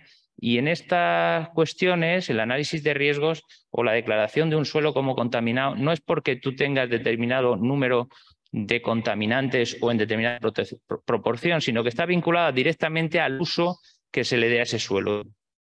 Hay diferencias entre un suelo destinado a uso urbano, a uso industrial o usos de esparcimiento. Sobre la base de estos usos, haciendo una caracterización de ese suelo, se han desarrollado ya sistemas para valorar ese riesgo, utilizando también un concepto que son niveles genéricos de referencia. No es lo mismo un suelo en la Sierra Minera, que lógicamente tiene niveles de metales pesados altos por la propia naturaleza del suelo, que en un entorno en el que no existe este tipo de materiales. Esa es nuestra experiencia en materia de riesgos vinculados al suelo y tenemos la posibilidad, en cualquier caso, como he comentado, de hacer una declaración de suelo contaminado sobre la base de un estudio con esos criterios cuantitativos y cualitativos para avanzar en esa línea. En cuanto a expedientes de responsabilidad medioambiental, esto también lo conocéis en el entorno del Mar Menor. Estos expedientes de responsabilidad medioambiental vienen de una ley de responsabilidad medioambiental que también hay que hacer un análisis de riesgos. Primero hay que determinar si la afección tiene una afección significativa sobre el medio ambiente y sobre esa base de esa afección significativa se plantea un plan de gestión de esos riesgos a nivel preventivo y a nivel de remediación. ¿Para qué sirven estos estudios de riesgo? Pues según la ley que he comentado, pues te permite establecer unos avales en función de la valoración de esos riesgos. También existen guías técnicas que incluyen o te acercan un poco a la manera de gestionar o de redactar estos estudios. Lo que sí quería comentaros es que en la Dirección General, y entiendo que pasa igual en otras comunidades autónomas, la legislación es muy prolija y dada la situación de cambio climático, de problemas medioambientales, están en continua modificación. Se incorporan mejores técnicas disponibles y el grado de capacitación y de formación tanto del funcionario como del profesional operador debe ser muy alto. Y en este sentido creo que hay que hacer esfuerzos y a la hora de redactar reglamentos, leyes, etcétera, hacer una verdadera valoración de lo que eso implica en cuanto a formación, medios y capacidad para resolver estas cuestiones. Por otra parte, y no he entrado básicamente en lo que hemos hablado del plan de gestión de riesgos medioambientales, porque creo que lo han explicado muy bien mis compañeros y compañeras, y lo que sí que quería comentar es que sí es importante, y así lo dice el reglamento, que debemos de analizar qué medios necesitamos y, por otra parte, que no existan interferencias entre lo que es el propio promotor de ese plan de gestión de residuos y la autoridad que debe otorgar esa autorización, que espero que no sea la Dirección General de Medio Ambiente, porque realmente nuestra capacidad ya está al límite y el número de expedientes que tenemos que tramitar es muy alto y espero que se reduzca a la emisión de ese informe. Pero sí es verdad que para emitir ese informe es necesario que nuestros funcionarios adquieran una formación especial o específica en estas cuestiones. Entiendo que el CEDEX está ayudando en ello y nos servirá de guía para poder hacer nuestro trabajo. Muchas gracias.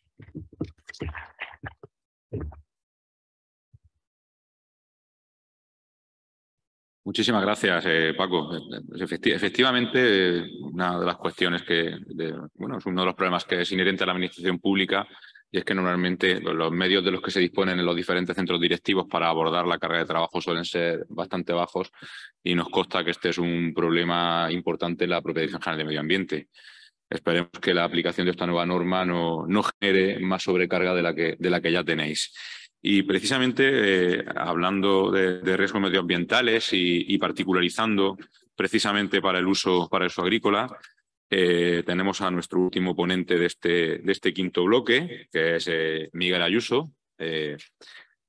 Miguel, como decía, nos va a ofrecer una ponencia relativa precisamente a cuáles son los riesgos medioambientales en la reutilización de agua, pero particularizada para el sector agrícola.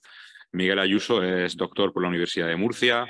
Desde el año 2000 es coordinador del área de agua y medio ambiente en el Centro Tecnológico de la Conserva. Fruto de esa actividad ha desarrollado numerosos proyectos de investigación como investigador principal y como colaborador en numerosos contratos de investigación con empresas privadas y públicas. Es autor de más de 35 publicaciones científico-técnicas y 6 libros relacionados con el tratamiento y valorización de residuos, reutilización de aguas residuales, política y gestión medioambiental, entre otros asuntos. Es un colaborador habitual con la Administración regional en los temas relacionados con el medio ambiente y la industria alimentaria, depuración y reutilización de aguas residuales industriales, adecuación de las empresas a la normativa sanitaria, etcétera. Y participa como ponente en numerosos congresos, simposios, cursos y jornadas técnicas relacionadas con la industria agroalimentaria. El fruto de todo este trabajo ha adquirido gran experiencia en la industria agroalimentaria, el control del proceso de aguas en las diferentes aplicaciones, y pues creo que vamos a hablar de algunas de las experiencias que estás desarrollando precisamente con la entidad de saneamiento. Muy bien. Adelante, Miguel. En primer lugar, muchas gracias. Muchas gracias a la organización por permitirme exponer los resultados que estamos obteniendo con nuestra colaboración con ESAMUR. Me van a permitir que en una primera diapositiva exponga un poco de donde yo vengo, del centro tecnológico, que parece que está un poco alejado del agua, pero quiero hacer ver que no es exactamente así. El centro tecnológico es una asociación empresarial sin ánimo de lucro, cuyo objetivo principal es generar conocimiento o captar conocimiento y trasladarlo a las empresas con el fin de mejorar su calidad ambiental, su calidad tecnológica y, en definitiva, su competitividad. Desarrollamos diferentes líneas de investigación o de desarrollo, como pueden ustedes entender, y el tema del agua nos afecta porque nosotros trabajamos desde lo que es la producción agrícola hasta la transformación de los productos, y como ustedes saben, el agua es una materia prima principal tanto en la producción como en la transformación de los materiales vegetales. Para desarrollar nuestra actividad, pues CTC cuenta con unas instalaciones que yo considero muy aceptables. Cuenta con 4 departamentos de control de calidad, biotecnología, microbiología, físico-químico e instrumental, que están muy bien dotados en cuanto a equipamiento técnico, pero yo quisiera resaltar que somos un centro muy especializado en lo que es la industria agroalimentaria, con lo cual disponemos de un personal muy especializado en esta área, que yo creo que es una ventaja añadida. No somos un laboratorio al uso, desarrollamos boletines analíticos, pero explicamos los resultados cuando así nos lo solicitan.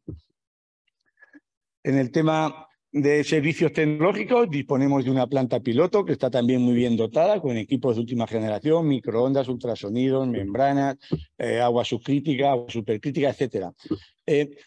Aquí lo más importante, además del personal, que suele ser experimentado, como he comentado antes, es que todos estos equipos son a una escala no de laboratorio, es una escala pues casi industrial, en algunos casos cerca industrial. Queremos que sea una escala grande porque los resultados que sacamos sean pues lo más fácilmente transferibles a escala industrial, que es lo que le interesa a las empresas. Además de estos servicios que damos, tecnológicos y de calidad, pues CTC desarrolla una intensa labor de investigación, de proyectos de investigación, de I+D, de innovación, y normalmente lo hacemos en colaboración pues, con los diferentes organismos o centros de investigación, tanto de la región, fundamentalmente, como como de fuera de Murcia, evidentemente, y también a nivel internacional. En el tema que nos ocupa, y es lo que voy a exponer esta mañana en esta charla, pues llevamos colaborando con ESAMUR ya bastantes años. Hemos desarrollado, como ustedes ven ahí, diferentes estudios relacionados con el contenido, presencia de diferentes elementos o agentes de riesgo, digamos, agentes contaminantes en todo el circuito de reutilización, desde contaminantes emergentes de tipo farmacológico, subproductos de desinfección, halocéticos, microbiología, etcétera. Y este último año estamos en un proyecto, en un estudio que es la determinación de indicadores ambientales desde el punto de vista agronómico, sanitario, desde el punto de vista ambiental, también nutricional, en diferentes circuitos o en diferentes proyectos de utilización de agua, como vamos a ver a continuación. Iba a explicar un poco por encima lo que es el plan estratégico, lo que es el plan de riesgos, pero bueno, Isabel lo ha explicado tan perfectamente bien que yo solamente voy a decir que la charla que voy a dar me voy a basar solamente en la parte A y fundamentalmente la identificación y evolución de diferentes agentes peligrosos que conllevan cierto riesgo ambiental y también para la salud. Para ello hemos trabajado en diferentes escenarios de la región de Murcia, en zonas del Guadalentín, en zonas del campo de Cartagena, en zonas del interior de Murcia, en proyectos reales de reutilización. Nosotros no cambiamos nada, o sea, no dirigimos nada, simplemente evaluamos lo que es el diagrama de flujo del proyecto de reutilización desde la EDAR hasta su punto de aplicación al suelo y la planta y le cogemos muestras en aquellos puntos que pensamos que son interesantes a la hora de evaluar el comportamiento de estos diferentes contaminantes. Bueno, ahí, perdón, la analítica que hacemos, como ven ustedes ahí, desde físico-químico y evaluación pues, de patógenos, de fitosanitarios, de fármacos, de halocéticos, de subproductos de desinfección, y también hemos hecho especial hincapié en la fase de cloración, que es la tecnología de desinfección que mayoritariamente, por no decir en su totalidad, se utiliza en las comunidades de regantes para desinfectar el agua.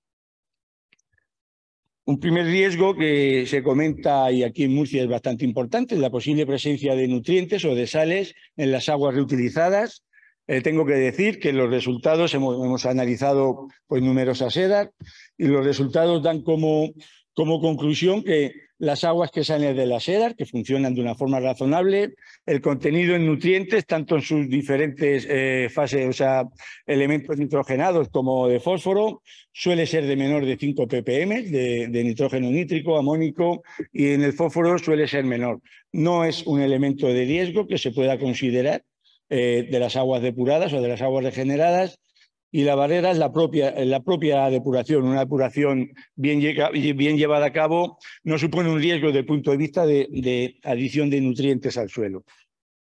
Ahí ven ustedes las formas nitrogenadas, como siempre, como he dicho, por debajo normalmente de 5 ppm. En el caso de nitratos se supone entre 5 y 15 ppm. No es un factor de riesgo.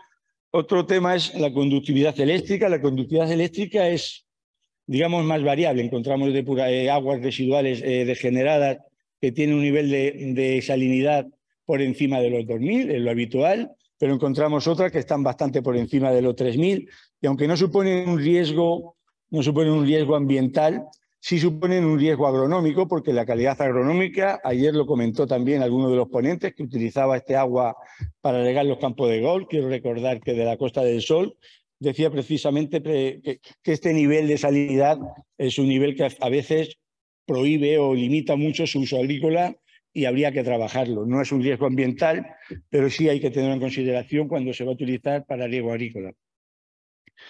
Indudablemente, las aguas residuales que entran en la depuradora pues conllevan y contienen una amplia cantidad de materias activas de origen farmacológico y menos en cantidad de origen fitosanitario, porque lo que recibe mayoritariamente son aguas urbanas, y también otro tipo de contaminantes, otros compuestos orgánicos o algún tipo de metal, en fin.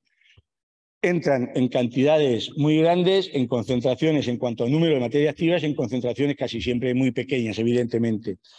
La depuración, aunque supone una rebaja muy significativa del contenido y del número de sustancias activas que al final van a salir con el vertido o salen de la depuradora, sigue siendo verdad y real que las aguas que salen de la depuradora regeneradas siguen conteniendo materias activas con capacidad, con cierto riesgo ambiental, normalmente de origen farmacológico, que son las más frecuentes, y en algún caso pues de algún otro origen.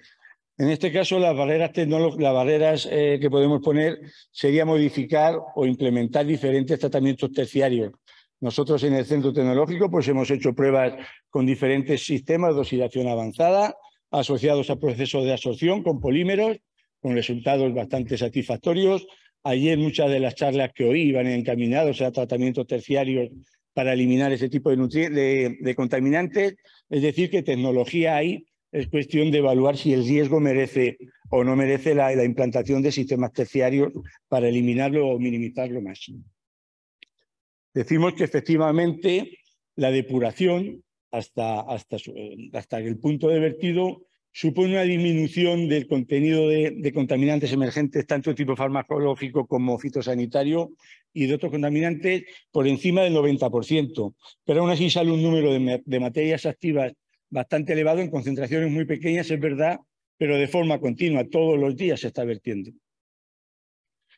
En cuanto a la calidad microbiológica, que puede ser otro riesgo que salga de las depuradoras, todos los tratamientos terciarios de desinfección se muestran absolutamente eficaces para minimizar o eliminar este riesgo. Ya lo han comentado otros compañeros que han hablado aquí de sus resultados.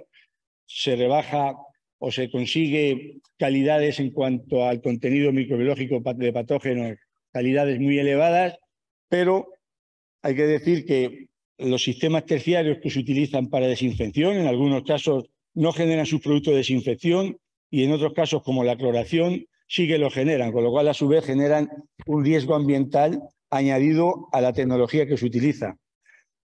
Como he dicho antes, la tecnología de desinfección es utilizada por prácticamente el 100% de todas las comunidades de regantes que reutilizan agua. Con lo cual, el riesgo de los subproductos de desinfección es evidente y por eso le hemos prestado un poquito más de atención a esta fase de la desinfección. Lo veremos después. Bueno, ahí ven ustedes que efectivamente cuando se clora, el sistema de desinfección se clora, aparecen cloratos y aparecen trialometanos. Normalmente los trialometanos que aparecen fundamentalmente suele ser cloroformo. Ahí les he puesto un ejemplo de que puede ser también que aparezcan otras formas de trialometanos, el clorobromoformo, el diclorobromoformo, etcétera. Es en función de las características del agua que se están tratando. Sin embargo, cuando el sistema de desinfección es otro, pues no aparecen sus productos de desinfección, o por lo menos no estos subproductos de desinfección. Digo que por eso le hemos prestado un poquito más de atención a esta fase. Y vamos a ver cómo podemos gestionar esta fase para minimizar un poco la generación y la introducción de subproductos de desinfección al agua. Vemos en las gráficas que tenemos aquí a mano derecha para ustedes, izquierda para ustedes, es que el contenido en cloratos, en el hipoclorito que se utiliza para clorar las aguas, aumenta de forma muy significativa con el tiempo. Y además está afectada por otros parámetros, como puede ser la temperatura, como puede ser la concentración inicial del hipoclorito, como puede ser su ubicación. En fin, hay otros parámetros que lo que hacen es que el nivel de transmutación del cloro a cloratos y a Cl2 pues, se active. Entonces, vemos que en esta gráfica, vemos que en esta gráfica que tenemos aquí a la derecha de ustedes, efectivamente, cuando salen las depuradoras o se clora por los regantes, las aguas contienen sus productos de desinfección. Luego hablaremos por qué el punto 3 disminuye. Aumenta el contenido de cloratos en el hipoclorito, con lo cual, cuando se incorpora ese hipoclorito al agua para desinfectarla, le estoy introduciendo cloratos. Y el clorato es un riesgo que hay que evitar, evidentemente. Ven ustedes en la gráfica de su derecha, arriba es que conforme disminuye la riqueza del hipoclorito, aumenta la concentración de cloratos. Con lo cual, cuando la dosis también de cloro total al agua es mayor, también la dosis de clorato que va también es mayor. En la entrada entonces, digamos que la barrera que tenemos que poner ahí es una buena gestión del hipoclorito, considerando los tiempos de permanencia, las temperaturas, dónde lo ubicamos, la riqueza inicial del hipoclorito se puede modificar para minimizar esa generación de cloratos, con lo cual vamos a minimizar la introducción de cloratos al agua. Y es efectivo, hemos visto que es bastante efectivo. La balsa es otro elemento importante dentro del circuito de reutilización y hemos comprobado que los diferentes contaminantes evolucionan en la balsa. Las balsas son un elemento vivo, al final es un agua viva, que a mí me gusta decir que viva porque tiene vida propia, tiene microalgas, en algunos casos tiene algas, por fin tienen elementos vivos que hacen que los contaminantes o los compuestos que le entran evolucionen. Como ven ustedes, en lo que decíamos antes, de la EDAR entran muchos contaminantes. Normalmente la medida de las EDAR supone una disminución de concentración y también de número de materias activas muy importante, en este caso por encima del 90, pero siguen teniendo presencia de contaminantes y la balsa bien gestionada hemos visto que es capaz de reducirlo hasta en un 50%. En el tema de los cloratos, ven ustedes que en ese punto, en la entrada de la balsa, son aguas cloradas, evidentemente. En la entrada de balsa contienen cloratos a nivel de microgramos litro y en la balsa supone una estancia en la balsa en un tiempo adecuado, supone una disminución muy importante de la cantidad de cloratos que entran. No tenemos muy claro por qué, pero el caso es que la balsa solo recoge aguas residuales y la disminución de clorato lo hemos observado no en una balsa, lo hemos observado en varias. Luego, al final, los regantes vuelven a clorar, con lo cual las aguas se vuelven a cargar en cloratos y finalmente al punto de riego sí que llegan cloratos. En el caso de las balsas también lo hemos observado. Antes había un ponente que decía que se recontaminaban las aguas. Sí, encontramos veces que aquí un agua que entra en una balsa con un nivel muy bajo de contenido microbiológico, de E. coli o en este caso de Clostridium, pues sufre una pequeña recontaminación. Pero fíjense que estamos por debajo de 100 unidades formadoras de colonia. Sin embargo, lo que hemos visto de forma más frecuente es que en las aguas sufren una mejora en su calidad microbiológica, ya sea por competencia, por la otra vida que hay en el agua, ya sea por el sol, porque lógicamente el sol incide sobre las aguas y supone también una posible disminución de su carga microbiológica. El caso es que esos son los elementos que nos hemos encontrado. ¿Qué significa? Significa que, bueno, en realidad los ácidos igual, los trialometanos que entran en la balsa también suponen una disminución muy grande. A la salida de la balsa no suelen contener trialometano. Esto nos hace pensar que una buena gestión de la balsa, un buen diseño de la balsa y una buena gestión y mantenimiento de la balsa se puede constituir como una barrera interesante pues, para estabilizar un poco la calidad de las aguas que se van a reutilizar. Finalmente, estas aguas van al suelo. Nosotros lo que hemos estudiado ha sido el cepellón, el suelo que está por debajo de la planta, es decir, donde están las raíces, y hemos pues, analizado los diferentes contaminantes, ¿no? En este caso tienen ustedes allí pues, los fitosanitarios y los restos de fármacos. Normalmente en los suelos agrícolas, en todos los proyectos que hemos trabajado, aparecen muchos restos de productos fitosanitarios en baja concentración, pero con un número importante de materias activas y no tanto de farmacológicos, a pesar de que con el agua le lleguen. A ver, lo primero que hay que pensar es que el suelo diluye, digamos que hace como un disolvente y diluye la concentración, evidentemente. Por lo tanto, si ya entran en bajas concentraciones, esa dilución pues, hace que se baje más, ¿no? Evidentemente, los fitosanitarios, como digo, vienen de las prácticas agrícolas, pero aparecen los fármacos. No solamente se diluyen, sino que vemos que en estudios que hemos realizado sobre el comportamiento de estos fármacos en el suelo, cuando se incorpora, por ejemplo, materia orgánica o se hace un laboreo para airear el suelo, vemos que en todos los casos disminuye muy rápidamente su concentración. Cuando yo manejo el suelo, le echo una materia orgánica, puede ser un estiércol, puede ser un lodo, puede ser de cualquier tipo, el suelo adquiere vida. La vida microbiológica del suelo está representada por la línea azul.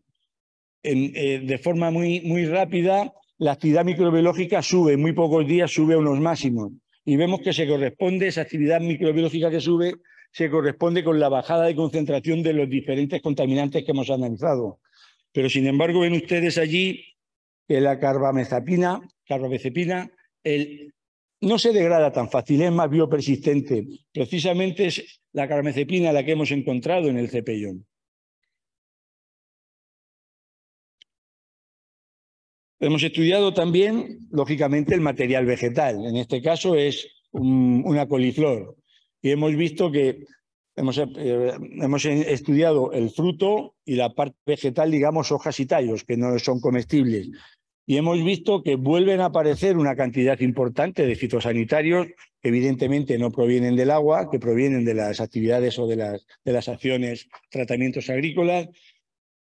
Aparecen en la masa vegetal, en tallos y en hojas, aparecen de forma, no voy a decir frecuente, pero tampoco de forma no muy frecuente, restos pequeños de diferentes fármacos. En este caso, la carbamazepina, el ibuprofeno de vez en cuando, la venlafaxina, son los que más frecuentes me aparecen.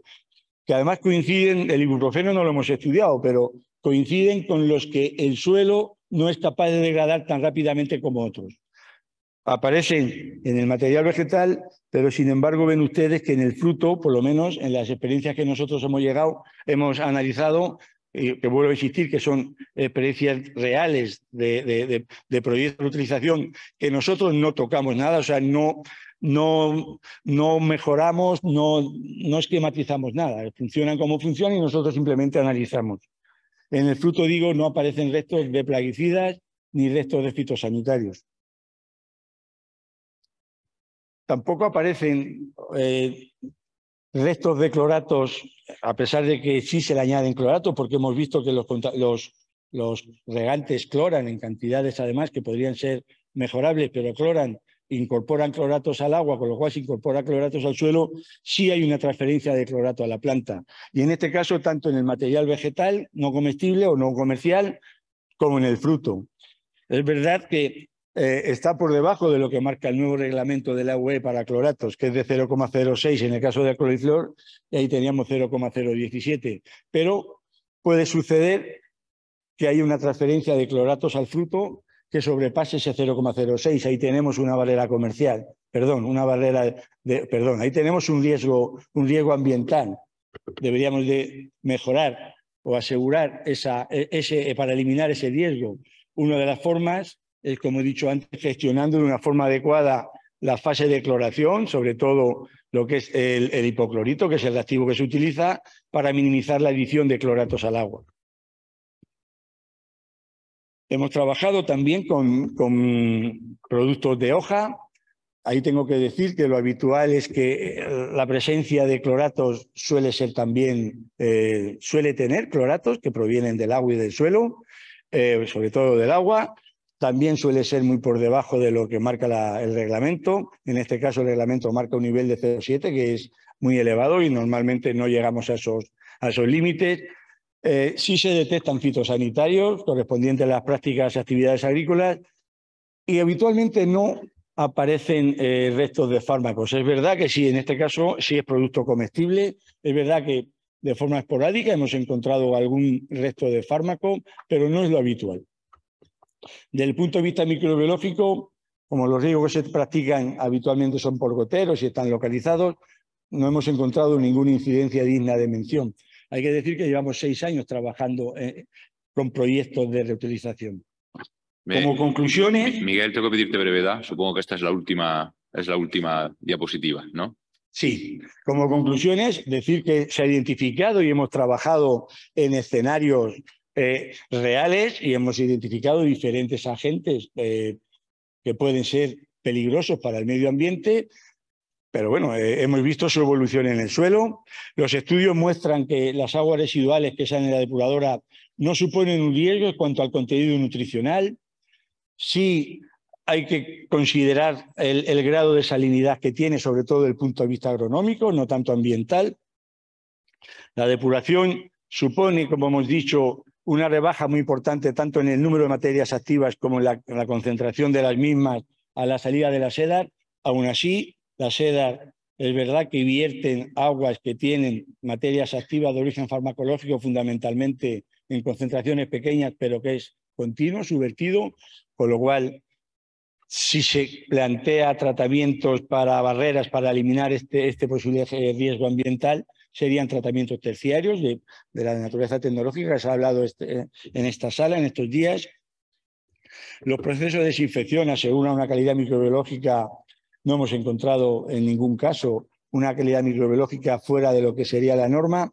Es verdad que el proceso de cloración afecta mucho más fácil controlar mucho más la E. coli que los Clostridium perfringens y las esporas, o subir el nivel de cloro con el problema que tiene, o cambiar el sistema de desinfección. El desarrollo de un protocolo adecuado de manejo del proceso de desinfección, sobre todo en lo relativo al hipoclorito, puede minimizar bastante de forma significativa la presencia de subproductos de desinfección en el agua de riego. La balsa de distribución, en algunos proyectos que hemos utilizado, utilizan dos balsas. Utilizan una balsa de recogida de las aguas de la EDAR y otra balsa después de clorar las comunidades de regantes, con lo cual ahí tenemos un doble filtro en función de cómo hemos visto para mejorar la calidad del agua. La presencia de fitosanitarios, como hemos dicho, tanto en suelo como planta, en ningún caso se debe por los contenidos que contiene el agua, más bien por las prácticas agrícolas. El agua regenerada, como decimos, aporta contaminantes de tipo farmacéutico, pero el suelo tiene dos barreras importantes que hay que considerar cuando se quiere hacer un manejo del suelo.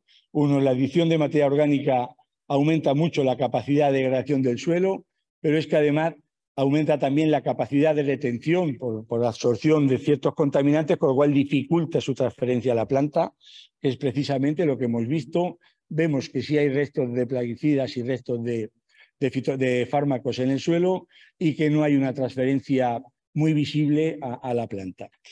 Nuestra experiencia apunta que en los diferentes escenarios que hemos trabajado, que cuando los proyectos de utilización son bien ejecutados y bien gestionados, normalmente minimizan los riesgos ambientales, aunque los hay, y habría que poner barreras, como las que se han comentado aquí, pero digamos que actualmente, como se está trabajando, pues los riesgos ambientales están, digamos que más o menos controlados. Y con esto termino. Pues muchas gracias. Muchísimas gracias, Miguel. Bueno, yo ahora sí me gustaría abrir un turno de preguntas. No sé si algún asistente tiene alguna pregunta para alguno de los 5 ponentes o para todos ellos en general.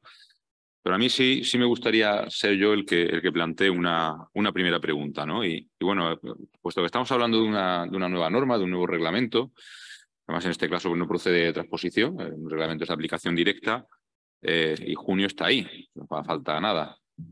¿Qué pasa el día siguiente? ¿Qué pasa? La norma entra en vigor y al día siguiente, ¿qué hacemos? ¿Qué ocurre?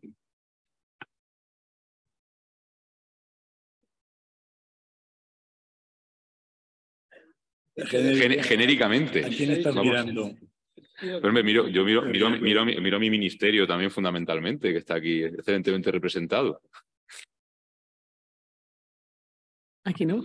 Bueno, yo tengo que decir que el CEDE somos un organismo técnico, como todos sabéis, no somos ministerio, pero apoyamos al ministerio y creo que esa pregunta la contestó ayer Conchita, ¿no? Que en realidad en terminología jurídica, aunque no soy jurista, el reglamento entró en vigor en 2020. Lo que pasa el 26 de junio es que es de aplicabilidad.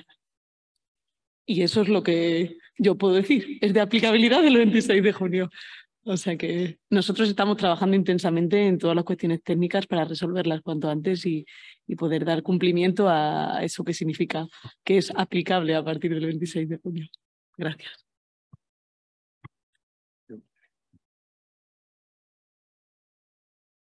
Creo que no funciona el micro, ¿puede ser? Hola. Buenos días, muy buenas todas las presentaciones. Si es posible, tengo 3 preguntas, creo que son rápidas de responder. La primera para Román, en términos de barrera, de concepto de múltiple barrera, si han analizado el lavado de frutas y vegetales con ozono. He visto algunos estudios y no solo que trabaja fuertemente sobre la protección de la fruta, sino también que le da una vida media mayor. A ver, a nivel de lo que es la reutilización del agua, del agua regenerada, no, esto está comenzando ahora. De hecho, lo que hay ahora mismo son, digamos, sugerencias y lo que estamos adelantándonos a ver posibles barreras y testar que esas barreras confirman esa posible reducción. A nivel agroalimentario, no lo sé, pero es posible que sí que hayan hecho algún estudio, porque a nivel agroalimentario sí que está muy vigilado y muy controlado. Bien, yo no soy experto en el tema, ni mucho menos, pero creo que existe la Organización Internacional de Ozono. Creo que, bueno, como mencionaban, el ODS 17 de trabajar juntos en lograr los objetivos de desarrollo sustentable puede ser una muy buena asociación, porque tendríamos una barrera de gran valor y mayor durabilidad en la fruta. Bien. Otra pregunta era para Francisco, en términos de, hablaban también de residuos sólidos urbanos. Si hay alguna legislación o un tratamiento para el lixiviado de residuos sólidos urbanos. A ver, he comentado antes también el tema de la gestión de los lodos de depuradora. Lixiviados, y hemos tenido algún intento de experiencia de un vertedero, en concreto el vertedero de Vanilla, donde existe una balsa de lixiviados. Hemos hecho alguna autorización para gestor de residuos en plantas de tratamiento, en plantas depuradoras de aguas residuales, para que puedan incorporar esos lixiviados en la planta. Por supuesto, muy controlado, y eso ya Pedro Simón lo sabe, es decir, no puede gestionarlo de una manera con un volumen importante, pero sí se ha hecho alguna práctica para gestionarlo en pequeñas cantidades. ¿Sí? Pero tienen que tener una autorización como gestor de residuos. ¿Sí? ¿Y dónde van a parar hoy los jugos de la basura, los lixiviados de los residuos sólidos urbanos? En general, las plantas de tratamiento de residuos tienen una balsa de lixiviados y tienen su propio sistema de depuración de lixiviados.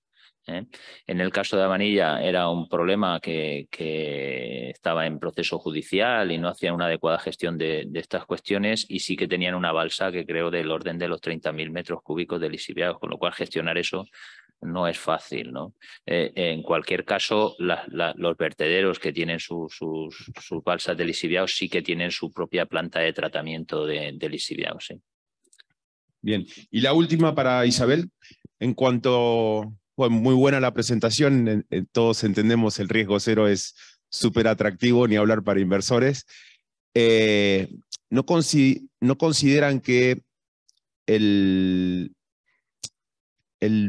promocionar al agua regenerada con tanta prohibición puede trabajar en contra de un futuro cercano? Tengamos la posibilidad de aprobar el reuso directo, que sabemos que es más competitivo desde el punto de vista de costos y de mayor seguridad alimentaria que el reuso indirecto, que mezclamos con agua que pueden venir de un río con diferentes contaminantes. Pues yo es que sinceramente no le veo que exista tanta prohibición, o sea, no sé si estoy perdiéndome alguno de los matices, pero lo que veo es que hay una protocolarización de muchas cosas que ya se hacen, precisamente para demostrar que se hace un uso seguro del agua, o sea, para tenerlo todo bien controlado. No me parece que sea incompatible con en un futuro ir hacia una normativa que, por ejemplo, ya existe en California de reuso directo para potables, la verdad. Claro, pero no tenemos la misma peligrosidad en un efluente tratado. Cuando lo descargamos en un río, nadie dice prohibido bañarse en este río cuando diluimos un efluente. Creo que le estamos cargando al agua regenerada una componente psicológica que después tendremos que pagar el día que queramos avanzar en ese sentido. Ese es un debate que hemos tenido mucho en el grupo de reutilización europeo. ¿Por qué una exigencia de calidad al agua regenerada para riego agrícola y no una exigencia de calidad para el agua de riego en general? De hecho, en ese grupo también se está, por ejemplo, elaborando una guía de recarga de acuíferos, y esa guía ya va en ese sentido. Le da igual la fuente del agua, lo importante es la calidad del agua. Y en ese sentido, yo creo que sí que habría que trabajar por como decimos aquí, siempre quitarle ese apellido al agua, porque al final, esto es mi opinión, el agua fresca ya no existe, todo eso, el ciclo urbano del agua se mezcla con el ciclo natural del agua y ya deberíamos hablar solo de agua. Pero bueno, estas cosas son así. Esto fue un compromiso que tenía la Comisión de un paquete de economía circular que tenía que sacar una normativa en agua regenerada y aquí tenemos esa normativa. Pero bueno, yo comparto la opinión en ese sentido. Perfecto. O sea, como yo siempre digo, prefiero catalogar a las aguas por su calidad y no por su procedencia. Efectivamente. Muchas gracias. De cualquier manera, y así hablando entre nosotros, yo prefiero un agua regenerada, que sé que está controlada, Sin duda. a dependiendo de qué río, pues deberíamos, no sé, tendría Sin más. duda. Muchas gracias, de verdad. Felicitaciones de nuevo por todas las presentaciones, por muchísimo nivel. Bueno, pues muchas gracias por la pregunta. Lamentablemente me comunican que no podemos extender el turno de preguntas por temas de agenda. Muchísimas gracias a los ponentes por vuestra participación y vuestras intervenciones, todas ellas excelentes. Y bueno, damos por terminado este quinto bloque correspondiente a la gestión de riesgos. Muchísimas gracias.